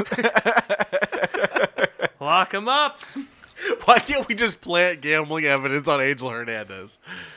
He has broken Rule 21 of Major League Baseball by betting on games. Subsection D. Subsection D. Unclear to everyone if it is on baseball games, but gambling nonetheless. And the MLB has suspended him for at least the foreseeable future until the investigation is found him not guilty on that. I mean, it's got to be interesting. I feel like if they're coming out and suspending him, Yeah. he'd have to have bet on baseball. He said, "I've devoted my adult life to profession of umpiring and the integrity of baseball as a game. It is the utmost importance to me." So, I mean, he said that, so maybe he didn't do it. I mean, it feels weird that like they would, because Yeah. it's bad for it's only bad for the MLB. Yeah. Like your metrics nerds have figured out like how accurate the impartial judges are supposed to be, and they found the golden boy of that. And so if you're gonna punish someone for violating Rule 21 subsection D, Who could come back easier? and you didn't have to let people know this information. Yeah. At all. It seems like it has to be like he had to have bet on baseball games. Yeah. Like he couldn't have just been betting on March Madness like fucking everyone does in this great nation of ours, and they were coming down on him for that. So that's what makes Pat Hoberg imperfect. And if it were to come out like it's all an e-pay kind of thing, where my interpreter was actually putting bets it's actually in my game, interpreter that did it. it kind of makes him the most perfect man, right? The man that took up the mantle to be a professional umpire, arbiter of the game, has for his entirety tried to be as perfect as he could. One day was perfect. A single day. In the most grand stage for perfection. When you want an umpire to be the best that they can be, you want it to be in the most important games. If an umpire can create runs for a team in a certain situation, you want that to be eliminated when the stakes are the highest. And he did that. If he finds out to be guilty, then there's no such thing as perfection. But I know everybody listening that is a baseball fan is like, well, that's not a perfect game because it's not a pitcher. It's not the game of baseball. It's the umpire of baseball, right? Yeah. This is a very You trick question, Teach. there's a very skewed version of this is what I do, right? I come up with a title and then like it's a red herring. The title is always a red herring to what I want to talk about. But to the purists out there, to everybody that listens to this episode and knows baseball themselves, 1956, October 8th, 1956. For all you nerds out there, Ears McGee. What? This is the only perfect game? in World Series history. Okay. Don Larson. He pitched a perfect game in Game 5 of the 1956 World Series. Jackie Robinson played in this game, actually.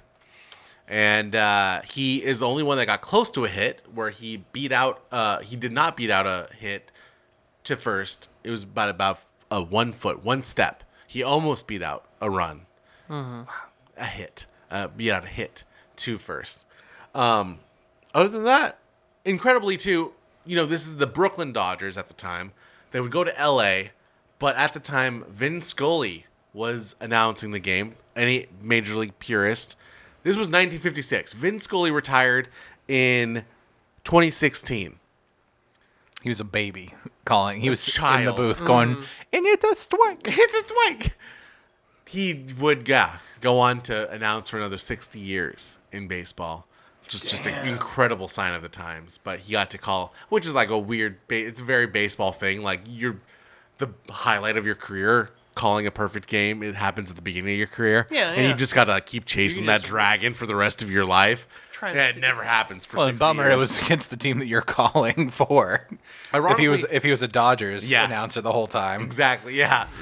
And ironically, this is the same matchup that happened this year in the World Series. The Yankees played the Dodgers, but the Dodgers were in LA at the time, or are now in LA at the time.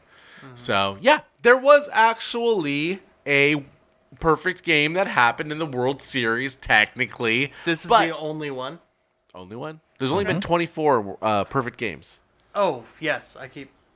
Yeah, I know. That's out of all the games. out of the grandest scheme of all baseball.